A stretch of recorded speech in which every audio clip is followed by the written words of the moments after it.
Hey, welcome back everyone to the Black Brain Trust. This is episode 145, Black Tech Talk. I'm here with my co-facilitator, Lionel. Hello, everyone. How y'all doing today? How you doing today, Mike? I'm good, brother. Yourself? I am well. All right. So there is a docket in the description beneath the video. Please hit the like button as you come in,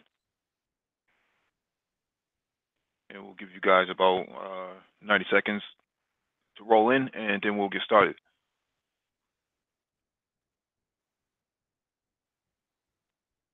How's Black History Month been for you, Lionel?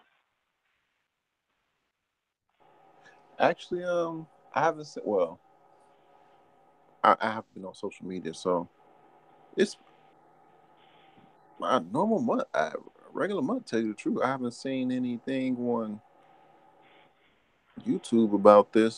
So, yeah. What about you? It's been all right. We covered these articles, and so far so good. Cool. Yeah, I haven't been seeing any. Nobody really talk about it, or in person or on YouTube. So, hmm yeah. I remember Black History Month used to be a very well pronounced event, right? It was like you would see banners around and commercials and Wheaties boxes with all types of Olympians on there and Jackie Robinson and all this. You don't see that stuff anymore. No, you don't. I remember I was in elementary school. We get the same old people to put on the walls with Martin Luther King's. It wasn't too much of Malcolm X, but Rosa Parks, and I think that played into the decline of anxiousness of Black history because you just hear about the same old people over and over again. hmm Yeah, that's true because I think what happens with Black History Month is that there's nothing new being presented, right? So you kind of get the junk food version of Black history rather than the more nutritious stuff that typically doesn't get covered. And I think the media and I would say the government is kind of behind shoving down your throat this sort of junk food diet of Black history I would agree with that. because even when I was in school, the same sort of Black history that was on the back of a Wheaties box or a cornflakes box or even McDonald's, it's the same stuff that you learn in school, and it was like, well, what really happened, right? So and now you're starting to see some of the literature change from slavery to indentured servants. Yeah, whitewash it. Not whitewash it, but sugarcoat it. hmm Make it seem like, oh, it wasn't that bad. They just did this. We paid them. You know, yeah. So it's just interesting to see how things change from like 20 years ago, 25 years ago Or even, or even it didn't exist. You know. to now.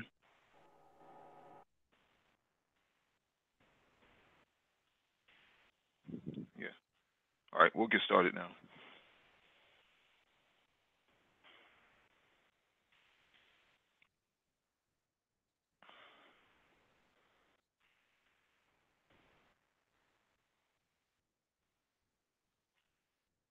Share my screen.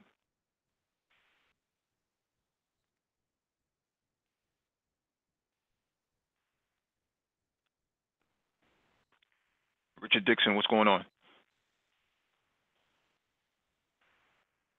All right, so we'll start with the first one on the docket. Philip Downing.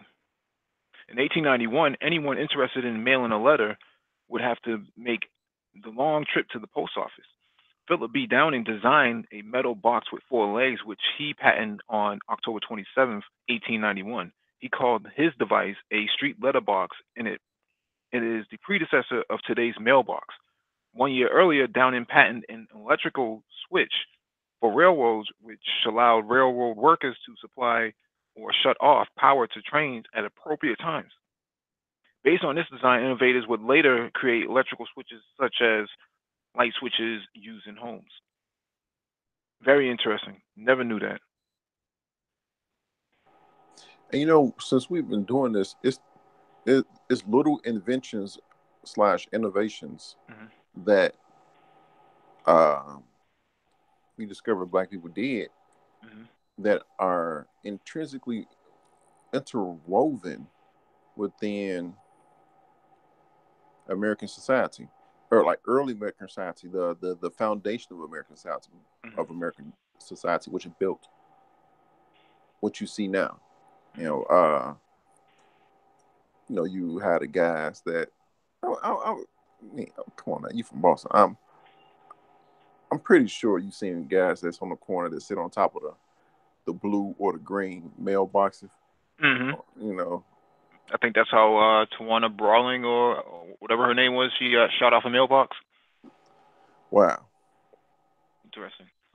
So, hey, we were sitting on, not to make light of his invention, but we were sitting on our own inventions. We were chilling on what we invented. Hmm. Hmm. And the thing about it is that as much as people use email, people still, the mailbox is still a formidable federal device. It's still protected by federal law. If you tamper with that thing, you're going to be in a Yeah, slammer for a long time. So this is still a device that's, well over 100, 100 and so years old. That is still being, it's very analog, but it's still a formidable device that people use this very day. That the government still uses this very day. As a matter of fact, most countries use a mailbox to this very day. mailing the letter. I wonder if younger people now know how to write a letter. Like when I say write a letter, like the address is on the envelope where the Mm-hmm. addresses go and everything.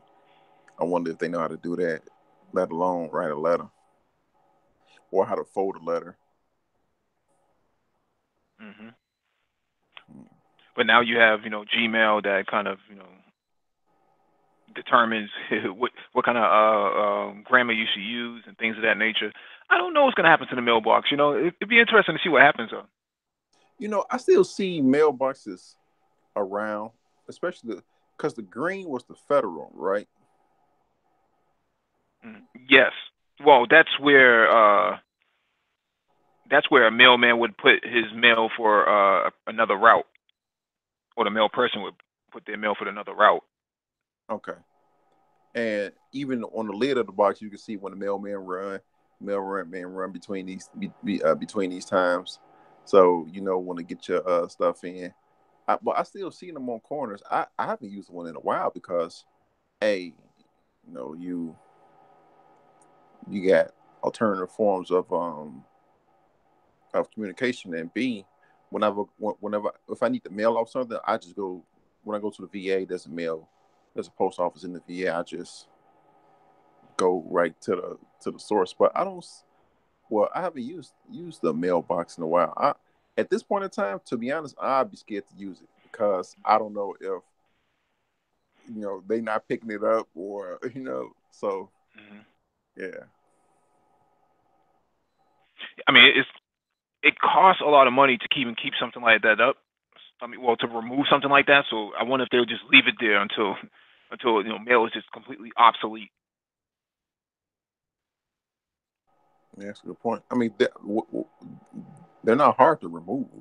You just unbolt them from the concrete, but they still around though. Yeah. All right. Let me get to the next one.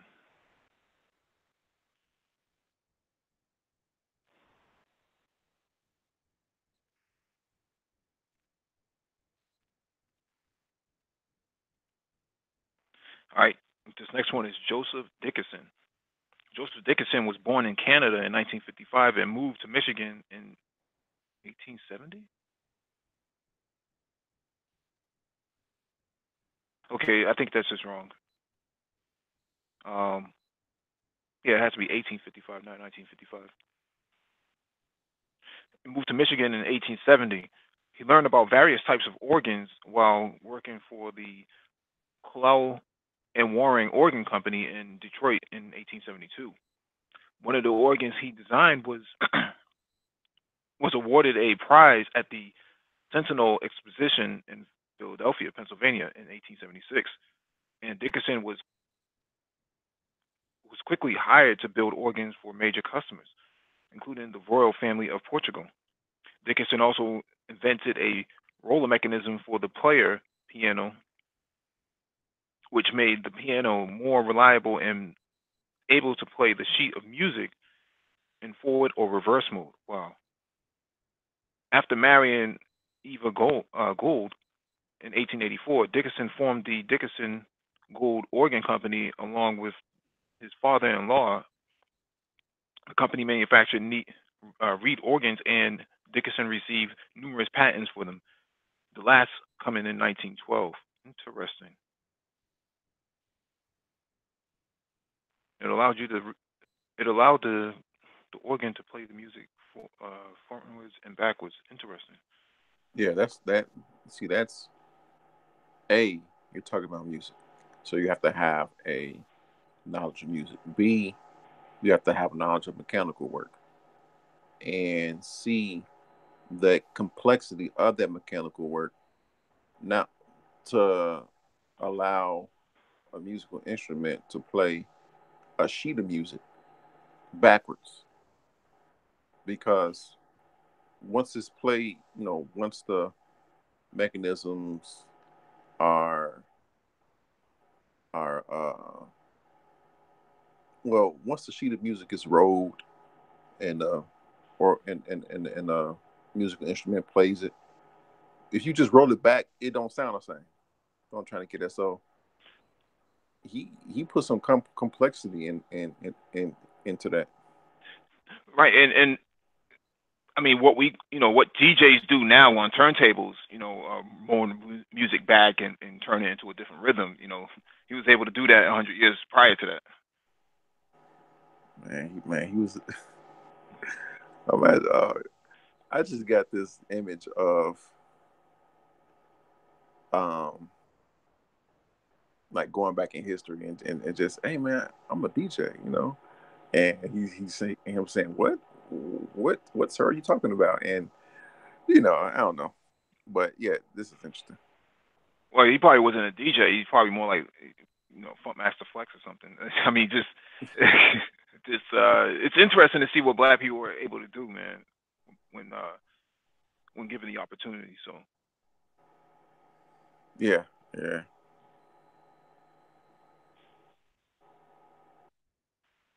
all right, this next one on the docket is Mark Dean, born in Jefferson City, Tennessee, on March 2nd, 1957. Mark Dean found that success ran in the bloodlines. His grandfather was a high school principal, and his father worked as a supervisor for the Tennessee Valley Authority Dam. A bright and energetic child, he often endured questions from grade school classmates asking if he was really black because black people were not supposed to be that smart. Wow. Mark was an outstanding high school athlete as well as a straight A student. His success continued in college as a graduate at the top of his class with a Bachelor of Science in Electrical Engineering from the University of Tennessee in 1979. In 1980, Dean was invited to join IBM as an engineer. Despite his new position, he continued his education and received a master's degree in electrical engineering from Florida Atlantic University in 1982. In his capacity as an engineer for IBM, he didn't take long to make a big impact, serving as the chief engineer for the team that developed the IBM PC-AT, the original home office computer. Along with his colleague Dennis Moeller, he developed the industry standard architecture ISA system bus, a component that allowed multiple peripheral devices such as modems and printers to be connected to a PC, thus making the PC a practical and affordable component of the home or small business office. Dean would own three of the original nine patents that all PCs are based upon. Dean followed up with the PS2 models 70 or 80 and the color graphics adapter, which allow color display on the PC. Wow, VGA. Despite the despite his numerous success, Dean realized that there was more to learn and more than he could achieve. So he entered Stanford University in 1992, received a PhD in electrical engineering. 5 years later, he was named as the director of the Austin Research Laboratory and director of advanced technology development for IBM Enterprise Server Group. Under his leadership in 1999, his team made several significant breakthroughs, including the testing of the first gigahertz CMOS processor. With this great success, he was named the vice president for systems research at IBM's Watson Research Center in Yorktown Heights, New York. Then as vice president in IBM's Storage Technology Group, focused on the company's storage systems strategy and technology roadmap. He was later named vice president for hardware and systems architecture in IBM's System and Technology Group, Tucson, Arizona. And finally, he was the vice president of the IBM Almaden Research Center in San Jose, California. In addition to his prestigious titles with, with their inherent responsibilities, Dr. Dean was named an IBM Fellow, the highest technical honor awarded by the company. Only 50 of IBM's 310,000 employees are IBM Fellows, and he was the first black person so honored. In 1997, along with his friend Dennis Moeller, he was inducted into the National Inventors Hall of Fame, with Hall of Fame membership, with Hall membership at around 150, and in 2001 was elected a member of the National Academy of Engineers. With more than 40 patents or patents pending, Dr. Dean is poised to continue his far-reaching impact on the world of science and the home and workplace. Amazing. He did some serious work. Well, he is doing some serious work. Hmm. I mean, God, of those computer patents, well, tell us the significance of the patents he have.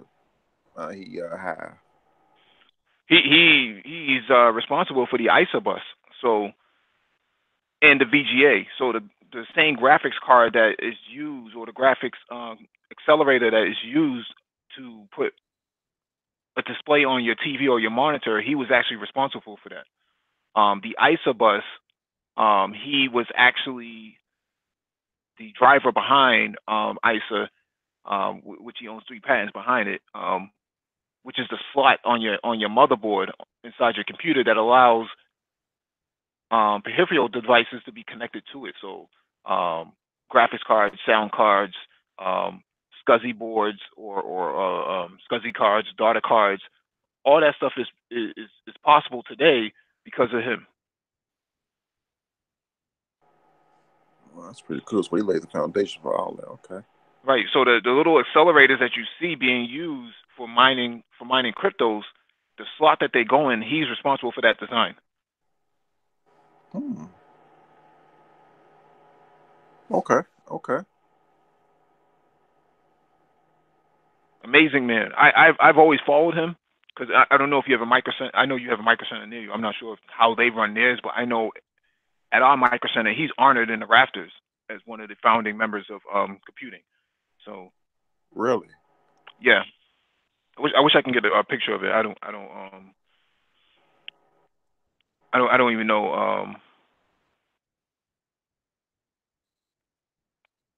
I haven't been over there in quite some time, but I know his last time I was over there, his picture is in the rafters of the greats of the founders of modern day computing. So That's cool, man. That's awesome.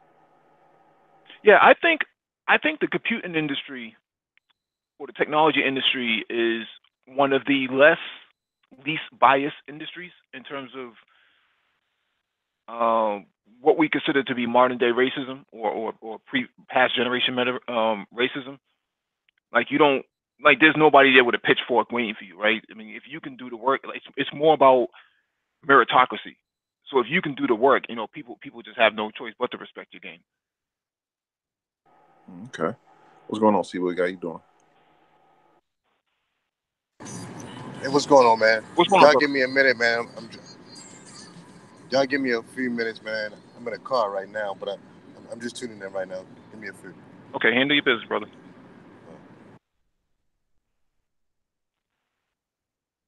Mm-hmm.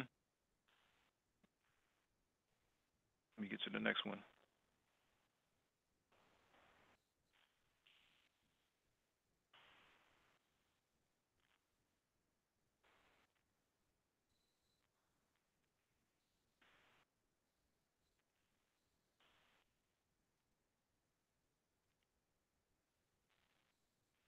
All right. Next brother on the docket is Shelby Davidson. While Shelby Davidson could not this is poorly written. While Shelby Davidson could not be viewed as a prolific inventor, he is significant in that he served as a great example of education, determination, and perseverance. Davidson was born in Lexington, Kentucky on May 10, 1868, the son of Shelby James and Amelia Scott Davidson. Having been born after emancipation, the younger Shelby was able to take advantage of the educational opportunities in the public school system. He later traveled to Louisville and enrolled in a state university program. This satisfied with the scope and quality of the program. He enrolled in Howard University in 1887. Howard, at the time, was the premier academic institution for black students. As such, Shelby had to take additional courses for 2 years in a preparatory program in order to get him up to speed with his colleagues. In 1980, should be 1983, should be 1883. In 1883, Davidson's college career was in jeopardy when charges were brought against him alleging that he had violated university's rules regarding his involvement with a married woman. He was promptly expelled along with 4 other students. Davidson was furious as he had not been formally charged, nor had he been afforded the opportunity to defend himself. Almost 6 years in the university, he was unwilling to accept the decision and decided to fight back. First, he argued that the faculty board had taken action against him and did not have the authority to do so. Further, he argued that the action was invalid because he had not been afforded the opportunity to defend himself. He drafted an appeal, which he forwarded to the Howard University trustees. Eventually, a negotiation took place, and the matter was resolved, and Davidson received a degree from the university in 1896.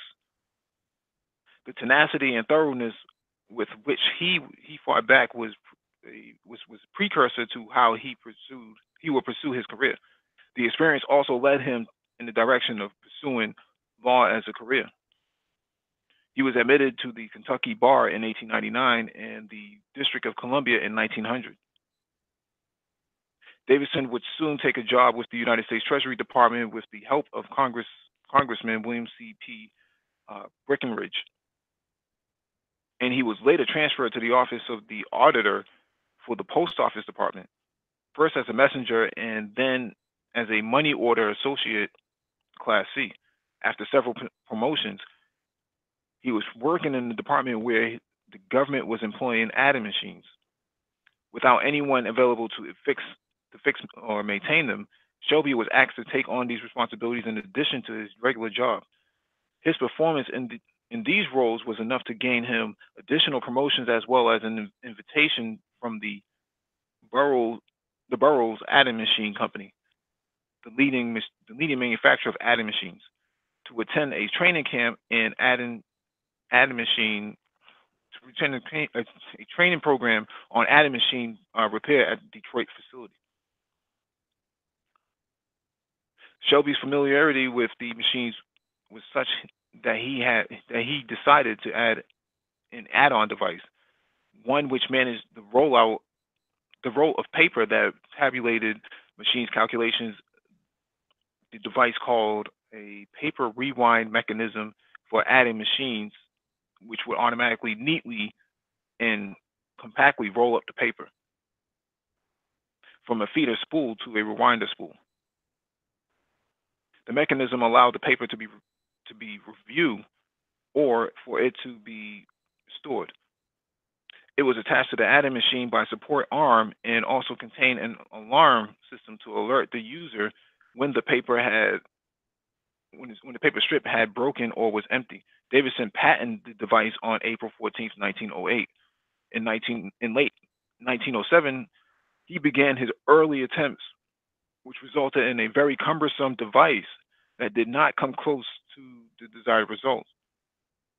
At this point, he contacted the boroughs, hoping to persuade the company to take on solving the problem. After repeatedly being rebuffed by boroughs Davidson and Edwin J.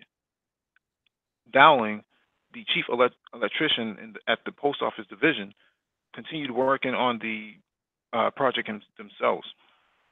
Although they made great strides, and by 1910 they decided to try and find another company to solve the problem. This time they turned to the Connecticut Computing Machine Company. Interesting. The company conveyed that it was confident that it could come up with a practical solution, not a practical solution. In the meantime, Davidson and Dowling would continue their work, achieving a breakthrough when they realized that the adding machine were turning on the 9 rather than on 0, which was required for the money order fee calculation. In May 1910, they developed a working model. At this point, Davidson and Dowling began the process of trying to patent an invention, and on March 9th, 1911, they jointly filed a patent application. In January 1912, the Patent Office suspended processing the application when it received interference complaints from the boroughs and the Connecticut Computing boroughs. It seemed, although declining to take on the project for Davidson, decided that it did not see it as a viable moneymaker and began working on building a prototype, perhaps guided by Davidson's feedback, which he had naively shared during discussions. Connecticut Computing argued that while they had not communicated that they had solved the problem, the company was taken by surprise by Davidson and Dowling's patent application.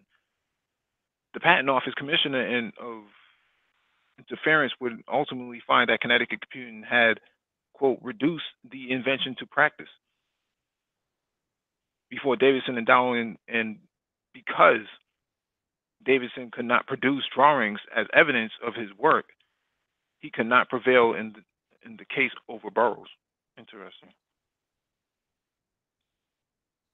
Eventually, Davidson would leave the post office as a new administrator had come in and was not supportive of his efforts, effectively demoting him.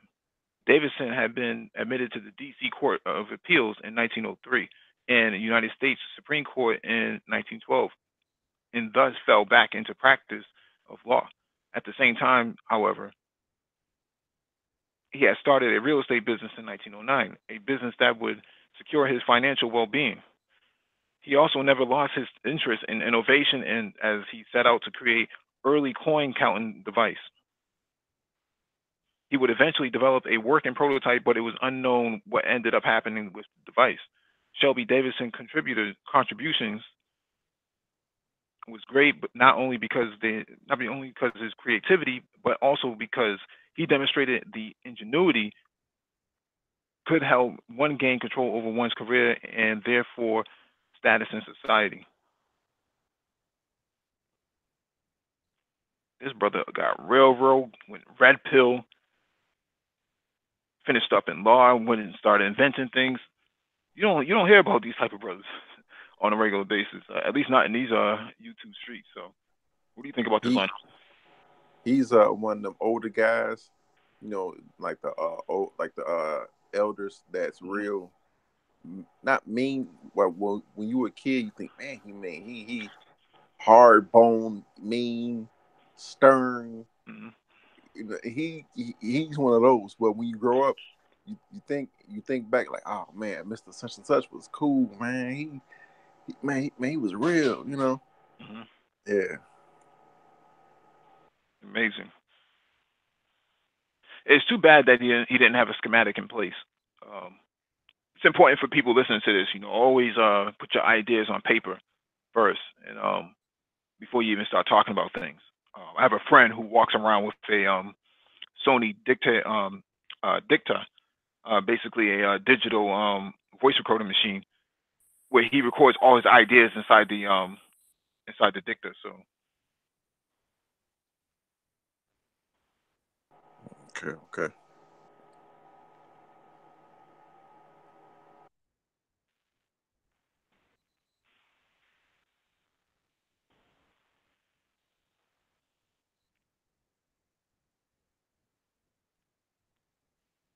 all right, next one on the docket, George Crum.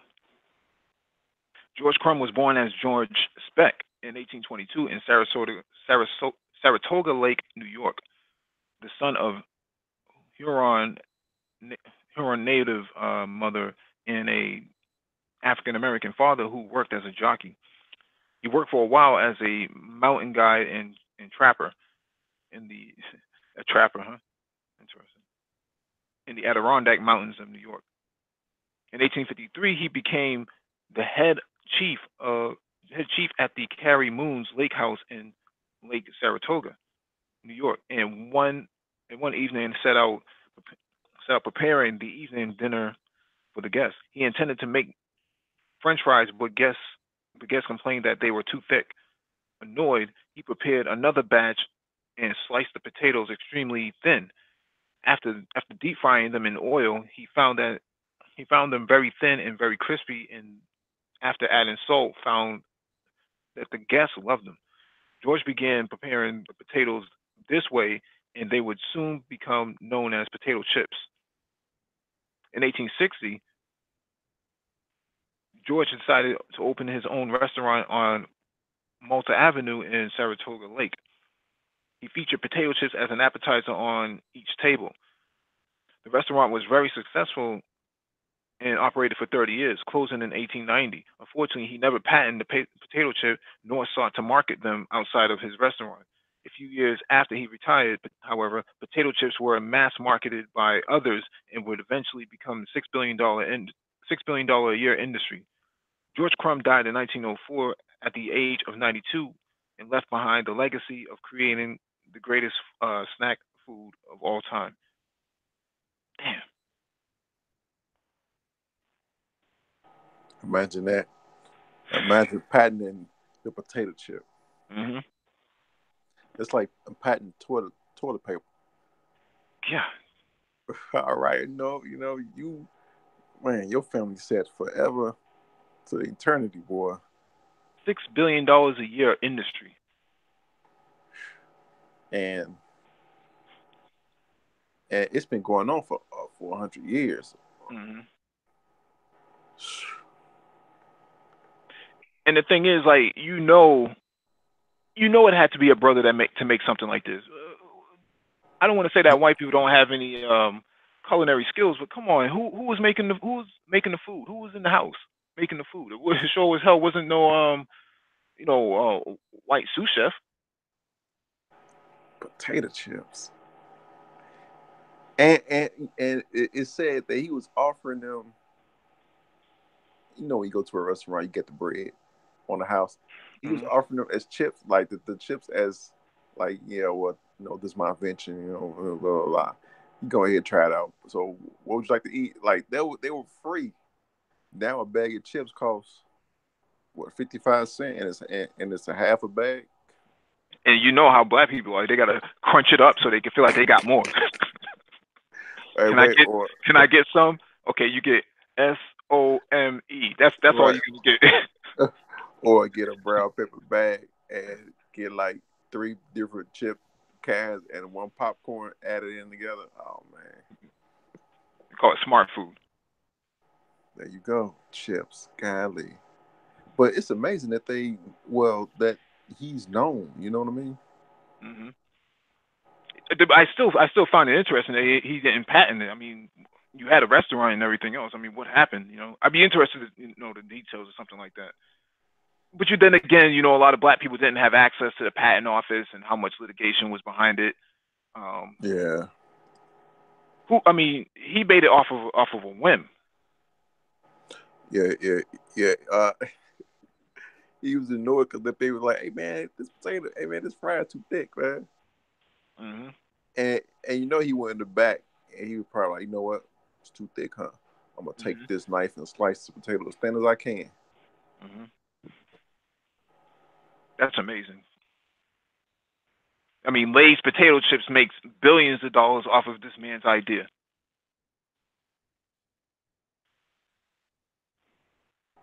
Yeah.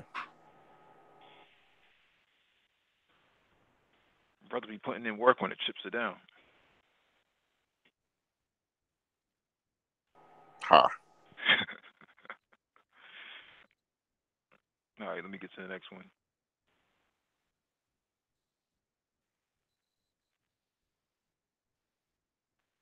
All right, next brother on the docket is David Crossway. David Crossway was born in Nashville, Tennessee, and moved to Kansas City, Missouri, where he attended high school. He went on to attend Purdue University, where he obtained a Bachelor's of Science degree in 1913 and a Master's of Engineering degree in 1920. In 1913, Crossway moved to Marshalltown, Iowa, where he began working for the Durham Company, designing heat and installation. In 1925, he was named the director of research department, overseeing a staff of engineers and chemists.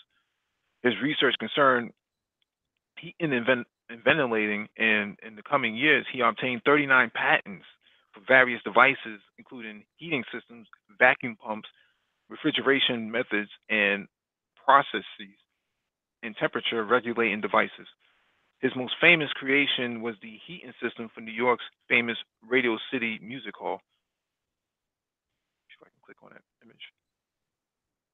No, you can't click on that image. Interesting. So he's the original brother behind the HVAC. Oh, that's cool right there. Yeah, that's him. He created an industry all on his own. Very interesting. And you know what? It says that he was, working in that type of field. So after so many years working in that type of field, you just your mind gets used to it, and your mind starts to work, and all of a sudden you're like, wait a minute, why am I doing it this way? Why I just do it this way? And all Hmm. of a sudden you just discover something. Right.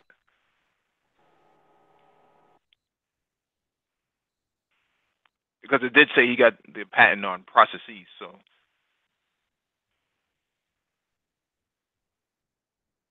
right, next one is Matthew Cherry. Matthew Cherry developed two devices that would one day evolve into very useful items for transportation. The first device was called a velocipede, velocipede and consisted of a metal frame upon which upon which were two attached which were attached two or three wheels. Someone sitting on the seat or of the apparatus could propel themselves forward at considerable speeds by moving their feet along with the ground in a fast walking or running motion. Cherry's model, which he patented on May 8th, 1888, greatly improved upon an other similar device and has evolved into what are now known as the bicycle and the tricycle. 7 years later, Cherry set out to solve the problem with streetcars. Whenever the front of a streetcar accidentally collided with another object, the streetcar was severely damaged, often having to be totally replaced. Cherry patented the streetcar fender on January 1st, 1885, and added safety for passengers and employees. The fender was a piece of metal attached to the front of the streetcar, acted as a shock absorber, thereby diminishing the force of the impact in the event of an accident. This device had been modified through the years and is now used on most transportation devices. This brother invented the tricycle. And a bicycle. And the front bumper. Godly. Fender. Cat. Yeah, yeah, Right. Yeah. yeah. The bumper and the fender. Yeah, yeah, yeah. Golly. Man. I would have never known that because Right, right. we grew up. I don't know about you, but I know I had a big wheel, and it was like Oh. that was typical. But the big wheel came out of the tricycle. And motorcycles came out of bicycles. Yep. And wow. Even the bike. I mean, God, what Hmm. the bike? Um, whoo-wee. I'd be interested to know what kind of bike he designed because I know that when before there was electricity, they used to have the lanterns, and you had that big wheel bike, one big wheel up front and a small wheel in the back, and you had to climb on top of it to ride it, and because it was high enough to light the street lamps. Because back then they didn't have electricity; they just had gas lanterns, and you had to light that thing up. So I wonder if he was behind that design. I'd be interested in do some research on that. If anybody else wants to do research on it, that's something interesting. Wait, the bike, man. Wow. Okay.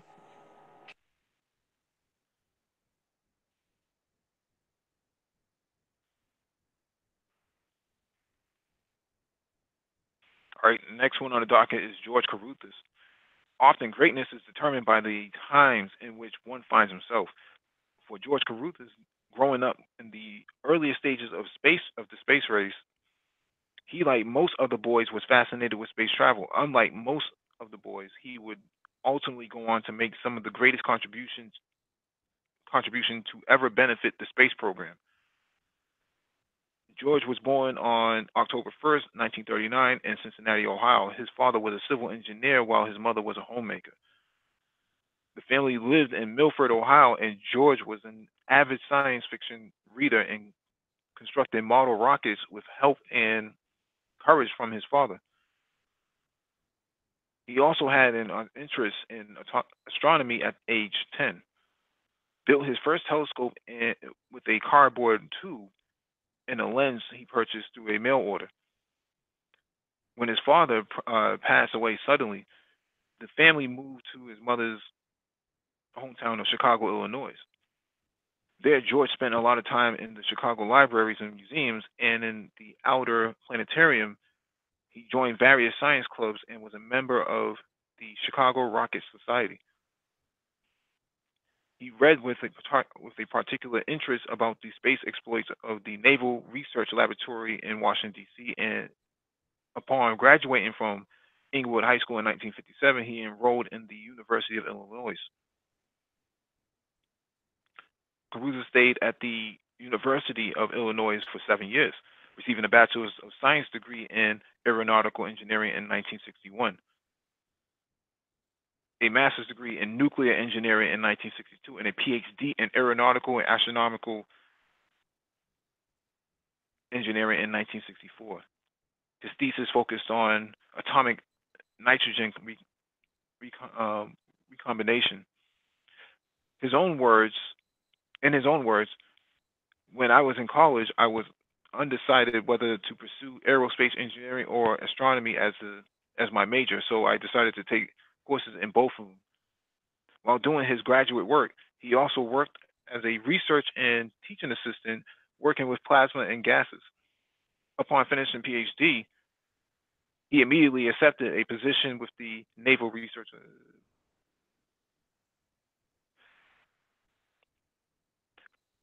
Upon joining at the NRO, Carruthers focused his attention on far ultraviolet astronomy, observing the Earth's upper atmosphere and other astronomical phenomena.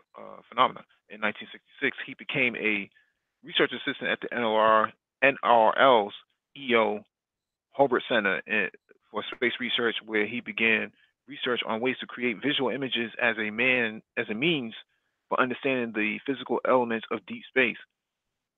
He particularly focused on creating a device to analyze and illuminate ultraviolet radiation. His belief was the far ultraviolet. The far ultraviolet is of great importance to the astronomer because it allows the detection and measurement of common elements, hydrogen, oxygen, nitrogen, carbon, and many others, in their cool, unexcited state. This allows more accurate measurements of the compositions of interstellar gas, planetary atmospheres, etc. The ultraviolet also conveys important information on solid particles in interstellar space and provides for much more accurate measurements of the energy output of very hot stars. In 1969, Carruth received a patent for his invention, the image converter for detecting electromagnetic radiation, especially in short wavelengths, which detected electromagnetic radiation for short wavelengths. Interesting.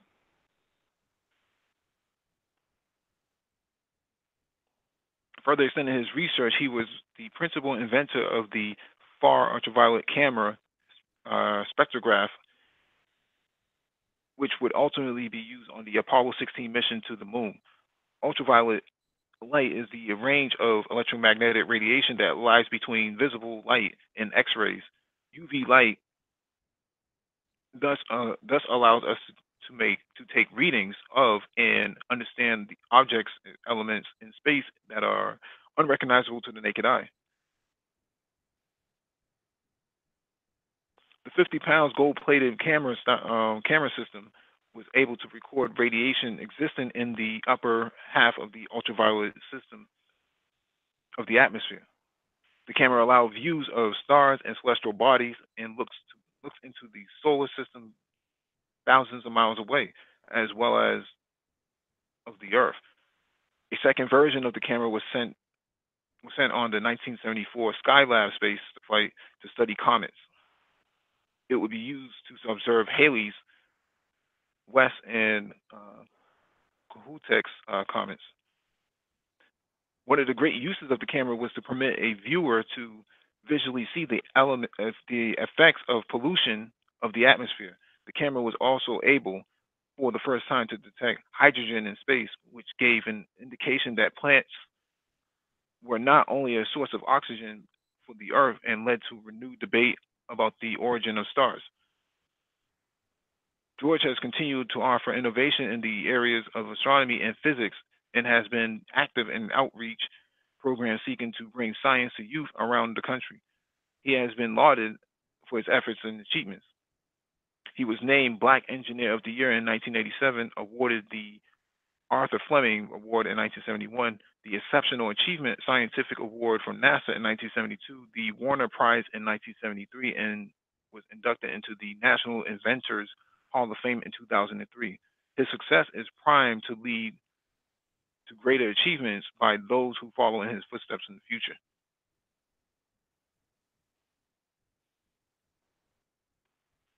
Man, what do you think about that, Lionel? Remember when we covered the James Webb Space telescope, and you Okay. were saying that you didn't know that so many black people were on the team? Mm-hmm. This backs up what you were saying. Oh yeah, yeah. These guys don't get a lot of credit. Plus, he was in Chicago. You would think his face would be all over Chicago somewhere. Yeah, and Inglewood High School is in Inglewood, the neighborhood Inglewood. So I know where Inglewood High is. I used to play Little League baseball in their baseball field. Mm-hmm. So yeah, I'm surprised his name's not anywhere either.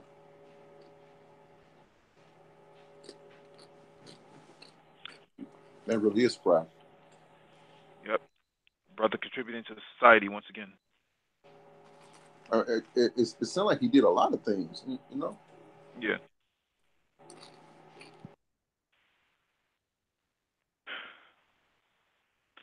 Some people will call these guys educated lames. I call these guys heroes. Don't Stop that conversation, man.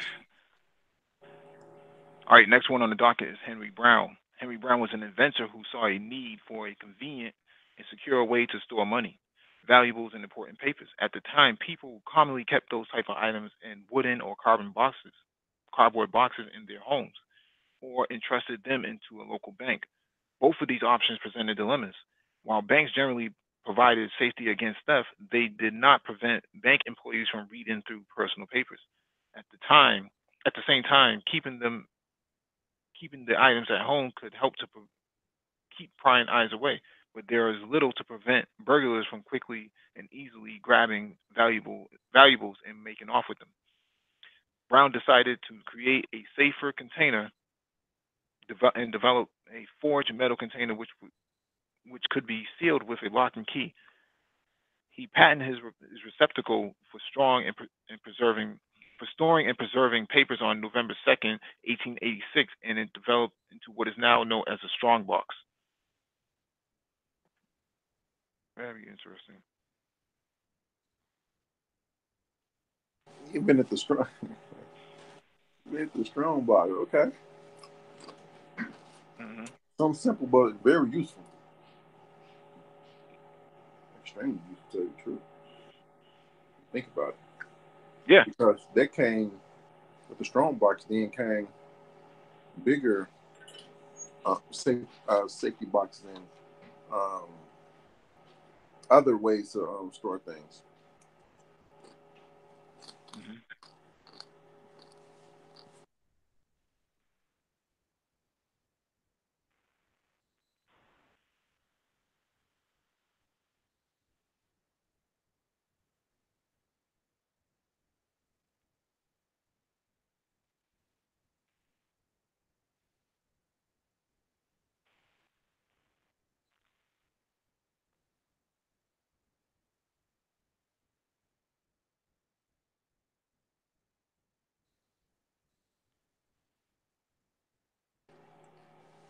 Still there?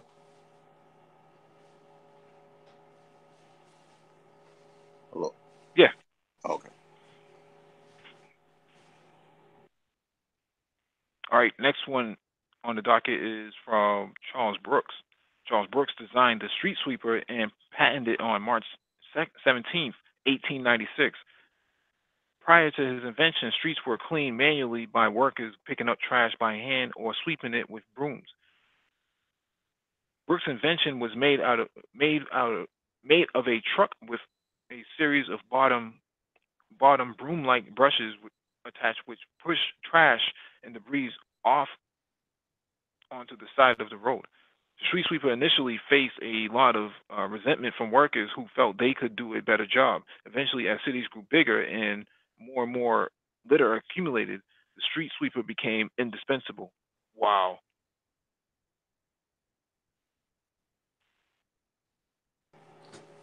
There you go. It's always some brother who who seems to come to the rescue and help, invent things that we're all the white people at, I don't want to make this a racial discussion, but we're all the white men at who supposedly so much greater and who are the chosen ones who could have come up with this contraption. Or the Pookies. I don't. Hey man, can you guys hear me? Yes, sir. Yeah. Yeah, man, it's some pardon the noise, man, but like I don't know if you guys know, man, that man, Albert Einstein actually worked in the patent office. Hmm. And the section that he worked at in the patent office at the time was it was a department where people send in their inventions to actually get approved for a patent. Hmm. So, I always thought, man, 1+1 is 2, bro. You know what I'm saying? Hmm. That's too easy to take somebody patent, man, or or disapprove it and then turn it into your own. So you never really know with this kind of stuff, man.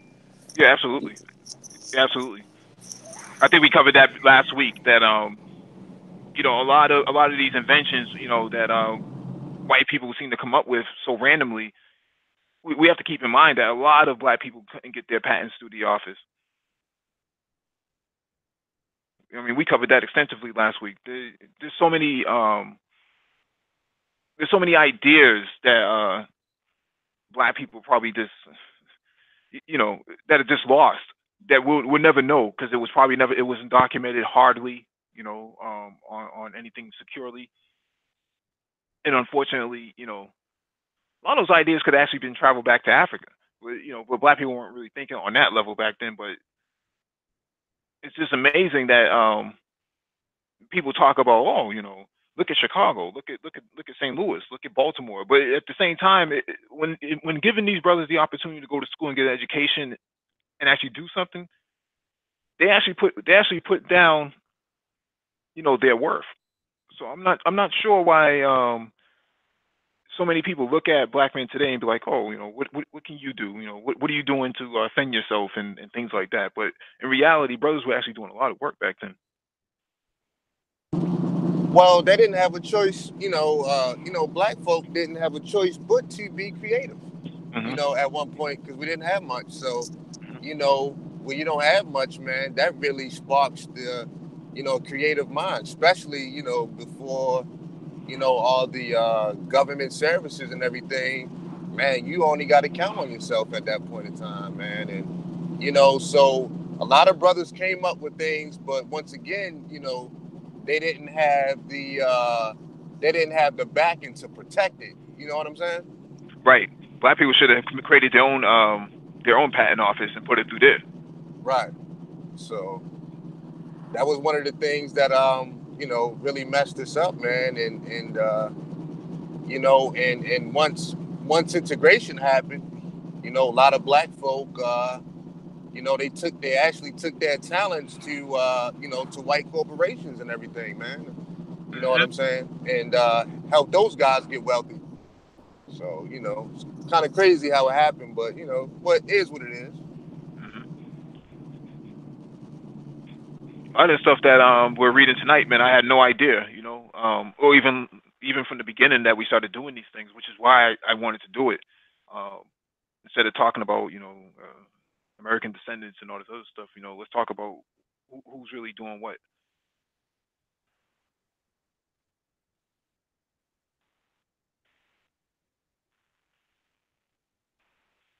All right, let's get to the next one.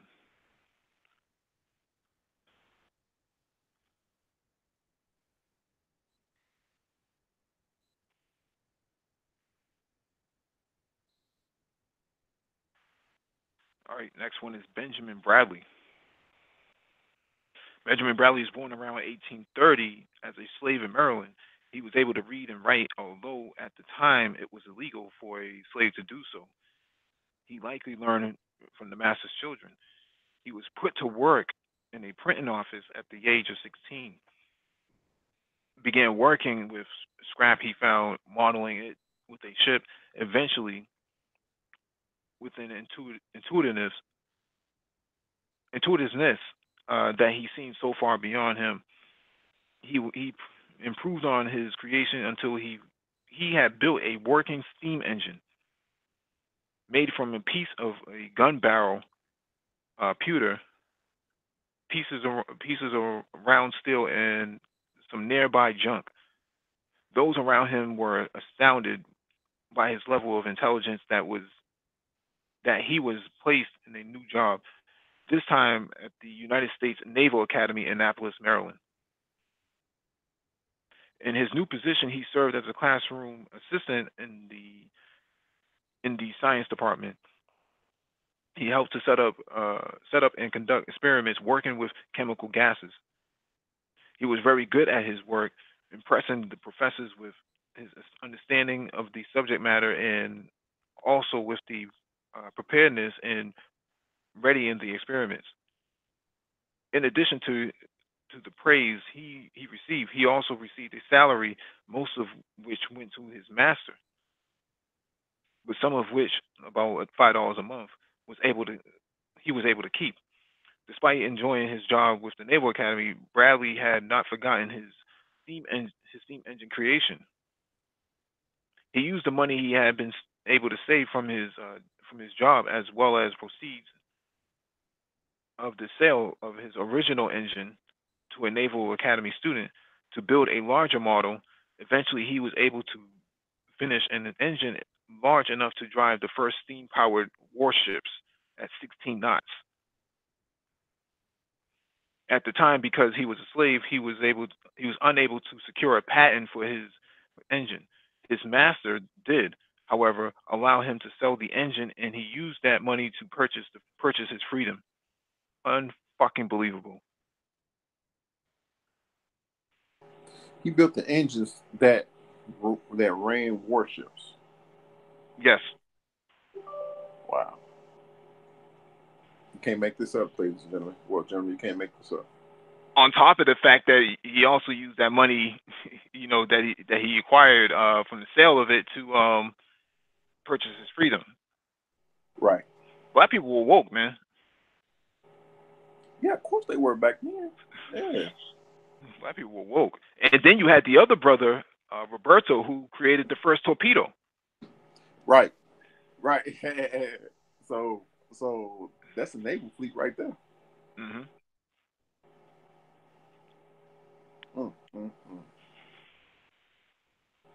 Amazing. Yeah, that's absolutely amazing. Maybe that's why they call it the Bradley tank. The what? Bradley tanks. It's a possibility.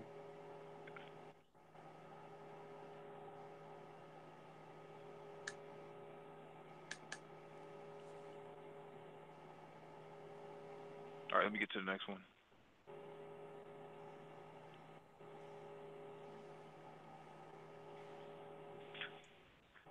Henry Blair was the second black inventor issued a patent by the United States Patent Office, born in 1807 in Glen Ross, Maryland. Blair was a free man. His first invention was a seed planter, which enabled farmers to plant more corn, utilizing less labor in a smaller period of time.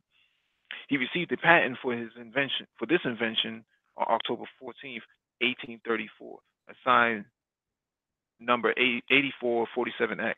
2 years later, in 1836, Blair received a second patent for a cotton planter, assigned number 15. The cotton planter worked by splitting the ground with two shovel-like blades pulled along by a horse, followed by a wheel-driven cylinder, which dropped seed. That's spelled wrong. Should be spelled seed. Which dropped seed into the newly plowed furrow. Blair had been a successful farmer for years and developed the inventions as a means of increasing efficiency in farming. It is noteworthy that in both of his patents he was listed as a colored man, the only example of inventor's race being listed or acknowledged on a issued patent. Damn, that's very interesting. With all these inventions, you have the makings of a society. You know, Mm-hmm. and a defense and a defense military with all these inventions. Mm-hmm.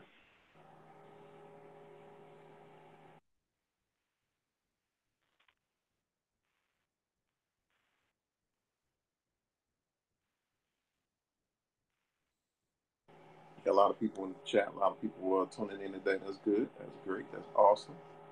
Thank you. At the likes when you come in, we appreciate it.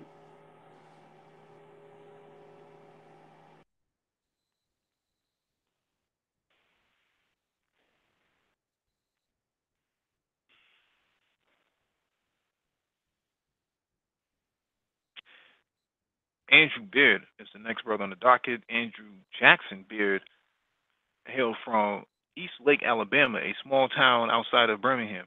With the emergence of the railroad industry and its rapid expansion throughout the country, an alarming number of railmen suffered serious injuries to their arms and legs when they were crushed during manual style coupling of railroad cars.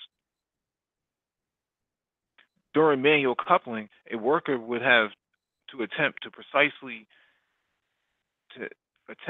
to precisely time the moment when two railroad cars being pushed together would be close enough for the worker to drop a metal pin between the pair, between the drop a pin between their connectors, thus engaging the cars. If the worker was off by a second, he might severe damage.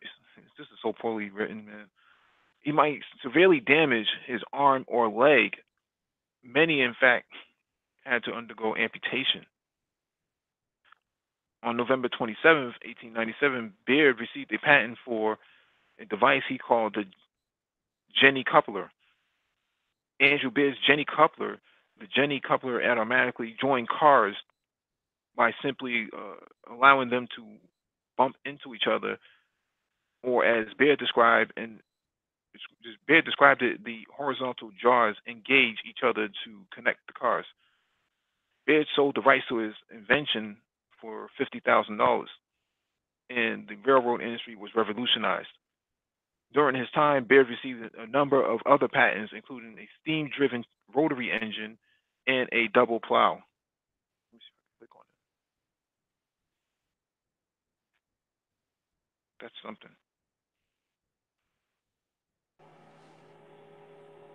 I know it was that bad with these early trains. Mm-hmm. That's brutal, man. That is brutal. They still use it to this very day. Nothing has changed. They're not going to change that. Thing works just fine. And he sold it for only $50,000. Yeah, but $50,000 back then would be like $50 million today.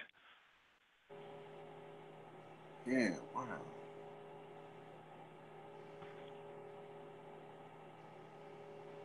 Man. Mm-hmm.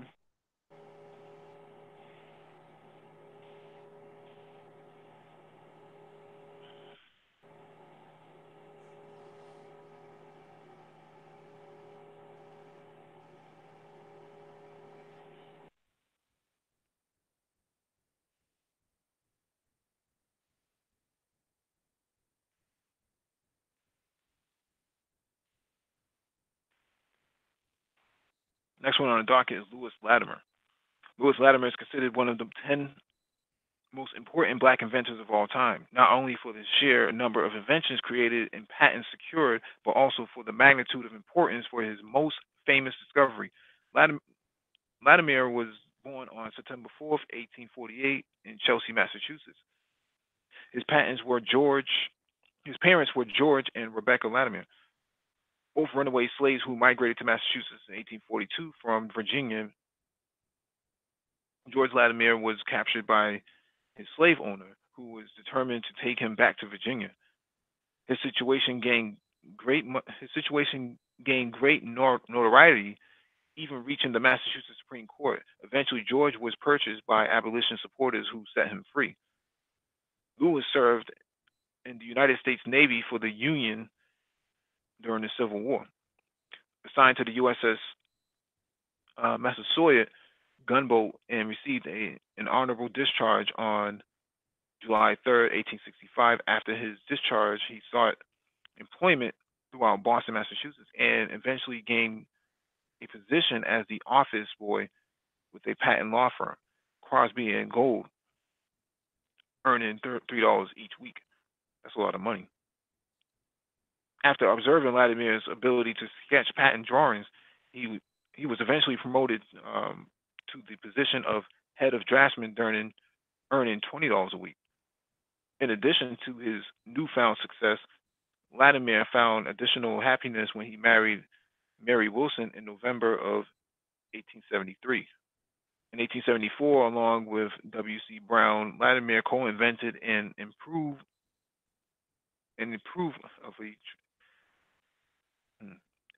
of a train water closet, a bathroom compartment for railroad trains. 2 years later, Latimer would play a part in one of the world's most important inventions. In 1876, Latimer was sought out as a draftsman by a teacher for deaf children. The teacher was the teacher had created a device and wanted Lewis to draft the drawings necessary for a patent application. The teacher was Alexandra Graham Bell, and the device was the telephone.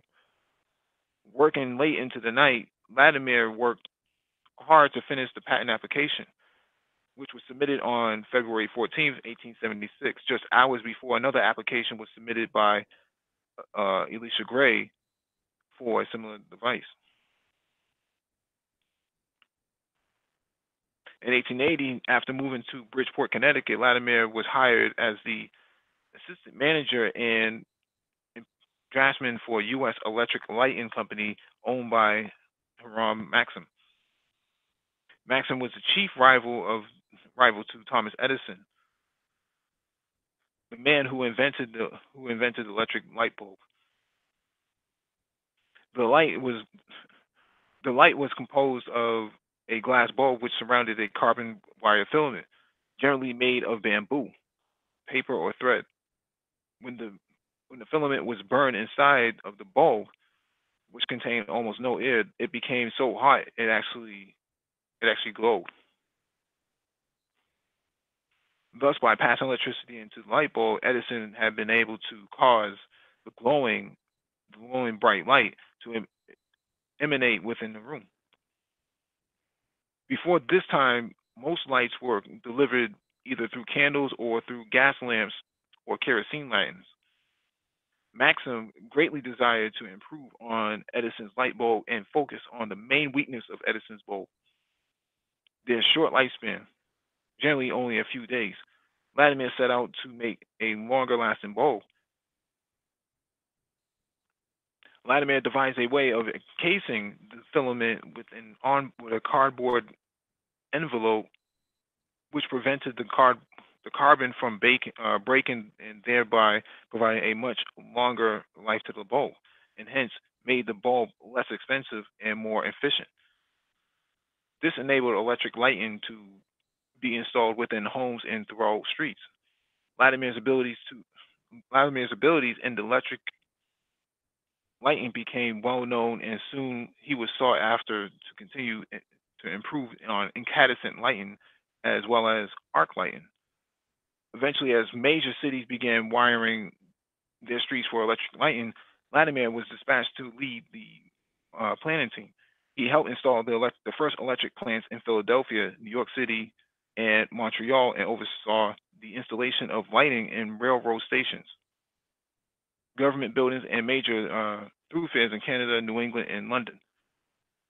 In 1890, having been hired by Thomas Edison, began working in the legal department of the Edison Electric Light Company, serving as the chief draftsman and patent expert. In this capacity, he drafted drawings and documents related to Edison patents, inspected plants in search of infringers of Edison's patents, conducted patent searches, and testified in court proceeding on Edison's behalf. Later that year, wrote the world's most thorough book on electric lighting, Incandescent Electric Lighting, a practical description of the Edison system.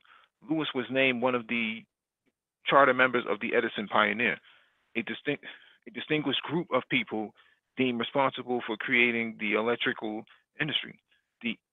The Edison electric lighting the Edison electric lighting would eventually evolve into what is now known as General Electric Company.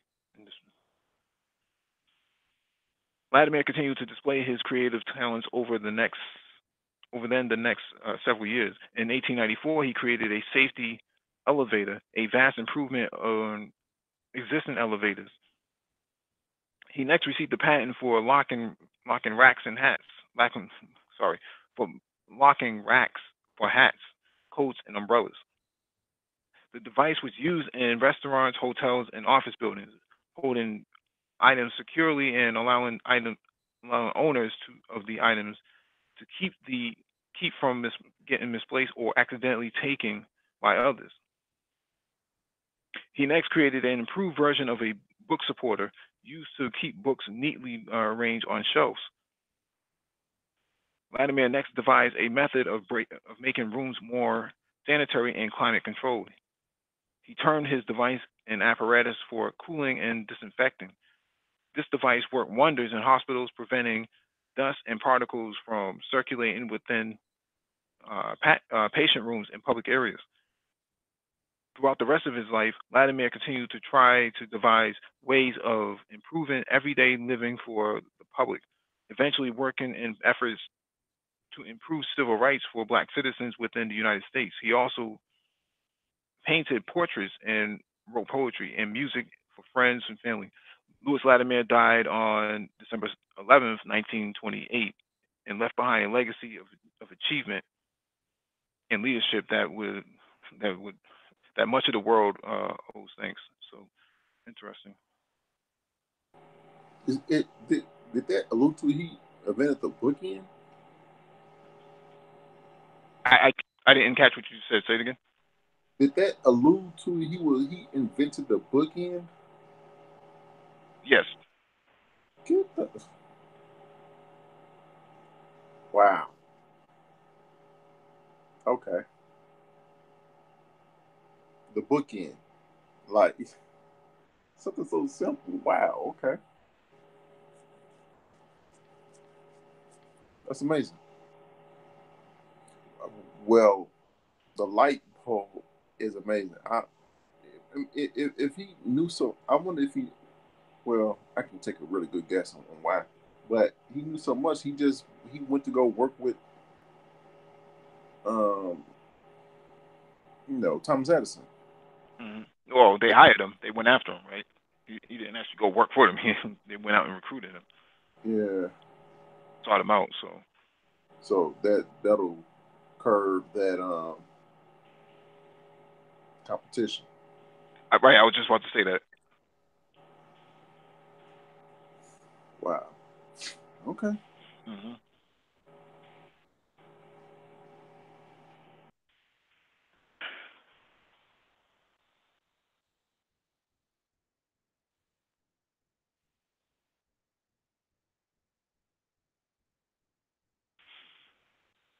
All right, next one on the docket is Percy Julian.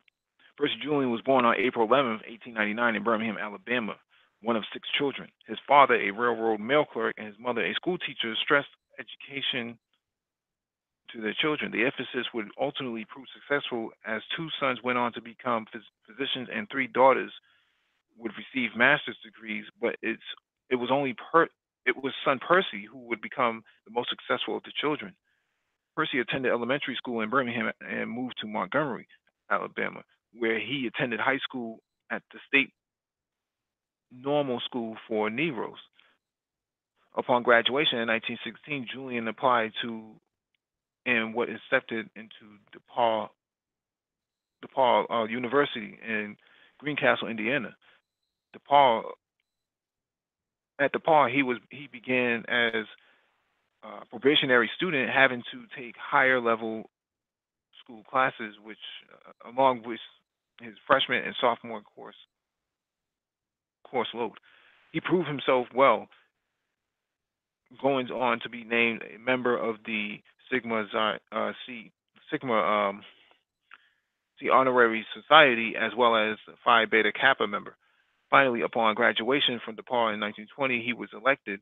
He was selected as the class valedictorian, though though at the top of his class, he was discouraged from seeking admission into a graduate school because of potential racial sentiment on the part of the future co-workers and employers. Instead, he took the advice of an advisor and took a position as a chemistry teacher at Fisk University, a black college in Nashville, Tennessee. After 2 years at Fisk, Julian was awarded the Austin Fellowship in Chemistry and moved to the distinguished Harvard University in Cambridge, Massachusetts.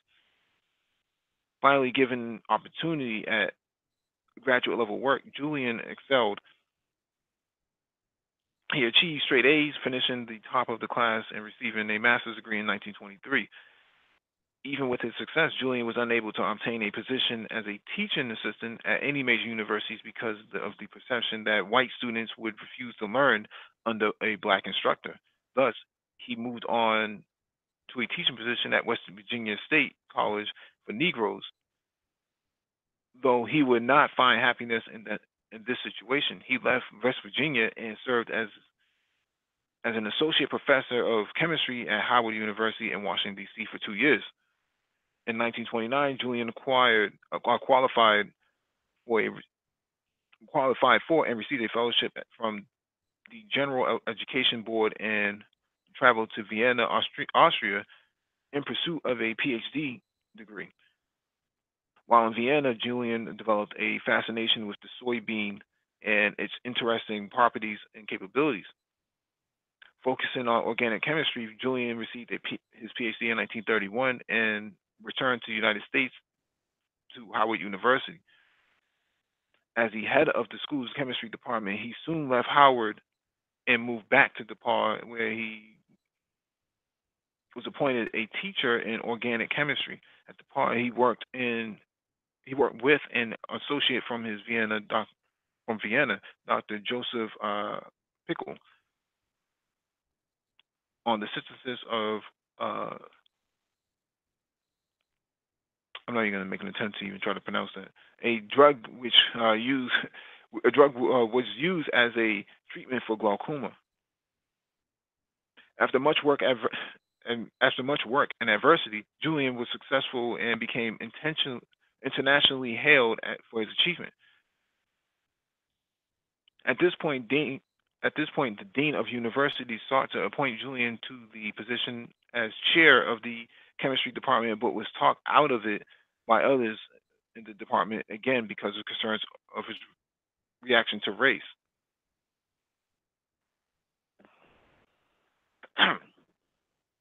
In late 1935, Percy Julian decided to leave the world of academics and enter the corporate world by accepting a position with the Glidden company as chief chemist and director of the soya product division. This was a significant development as he was the first black scientist hired for such a position and would pave the way for the other blacks in the future. The Glidden company was a leading manufacturer of paint and varnish and was counting on Julian to develop compounds from soy-based products which could be used to make paints and other products. Julian did not disappoint, coming up with the products such as Aerofrome, which worked as a flame retardant and was used by the United States Navy and saved lives of countless sailors during World War II.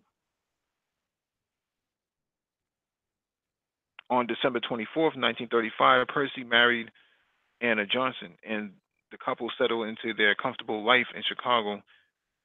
Percy continued his success as he next developed a way to inexpensively develop male and female hormones from soybeans. These hormones would help to prevent miscarriages in pregnant women and would be used to fight cancer and other ailments. He next set out to provide a synthetic version of cortisone, a product which greatly relieves the pain of sufferers of rheumatoid arthritis. The real cortisone was extremely expensive, and only rich people could afford it. With Julian's discovery of the soy-based substitute, millions of sufferers around the world found relief at a reasonable price. So significant was his work, in 1950, the city of Chicago named him Chicagoan of the Year. While the honor should have signaled Julian's acceptance by his white counterparts in his field and his community, but when he soon after purchased a home for his family in nearby Oak Park, the home was set afire by an arsonist on Thanksgiving Day in 1950. A year later, dynamite was thrown from a passenger car and exploded outside the bedroom window of Percy's children.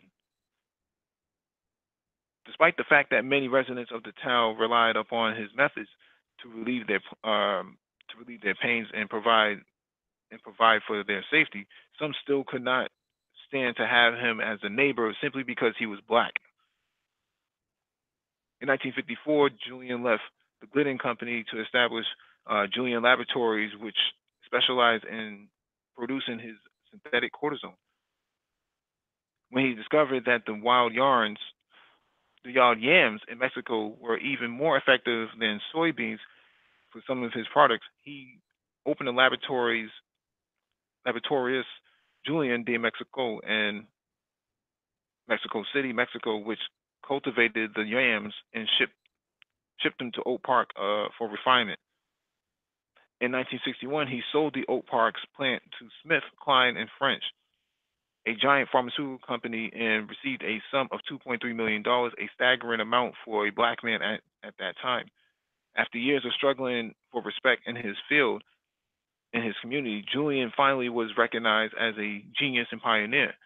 He, he received countless award and honors, including the prestigious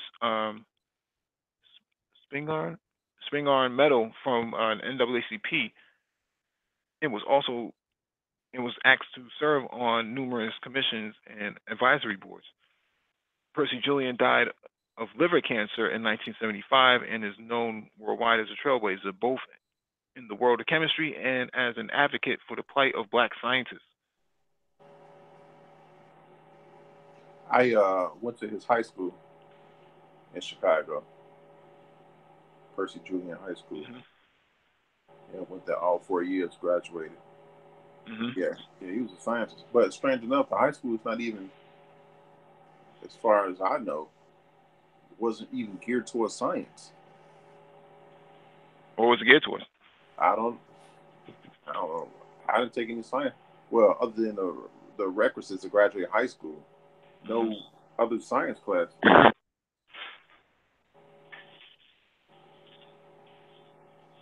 So it was just regular, like a regular high school. You know, you finish with your requirements to graduate high school and you're done. You know, so with him trying to open science to the black community, and you having a high school in his name, yeah. Yeah, but I went to his high school. He did a lot. He did a lot of stuff, and that high school opened around the time he died. That's interesting because he ironically died of cancer, right? Yeah, ironically, yeah. And he was looking for methods to cure cancer. On top of the fact that people were trying to assassinate him and his family. Right. That's a lot of stress. Mm-hmm. That's a lot of stress. Oak Park now, not that I don't think is to that extent racist, because now you got different type of white people there. A different type? Is there a different type? Well, Eastern European. Okay. So that's a beef within your white people, you know, and you have Arabs there and everything. So yeah, I don't think it's as racist as it is, as it was.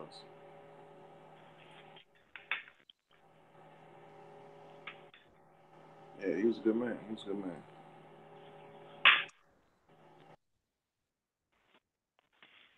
All right, we'll get to the next one.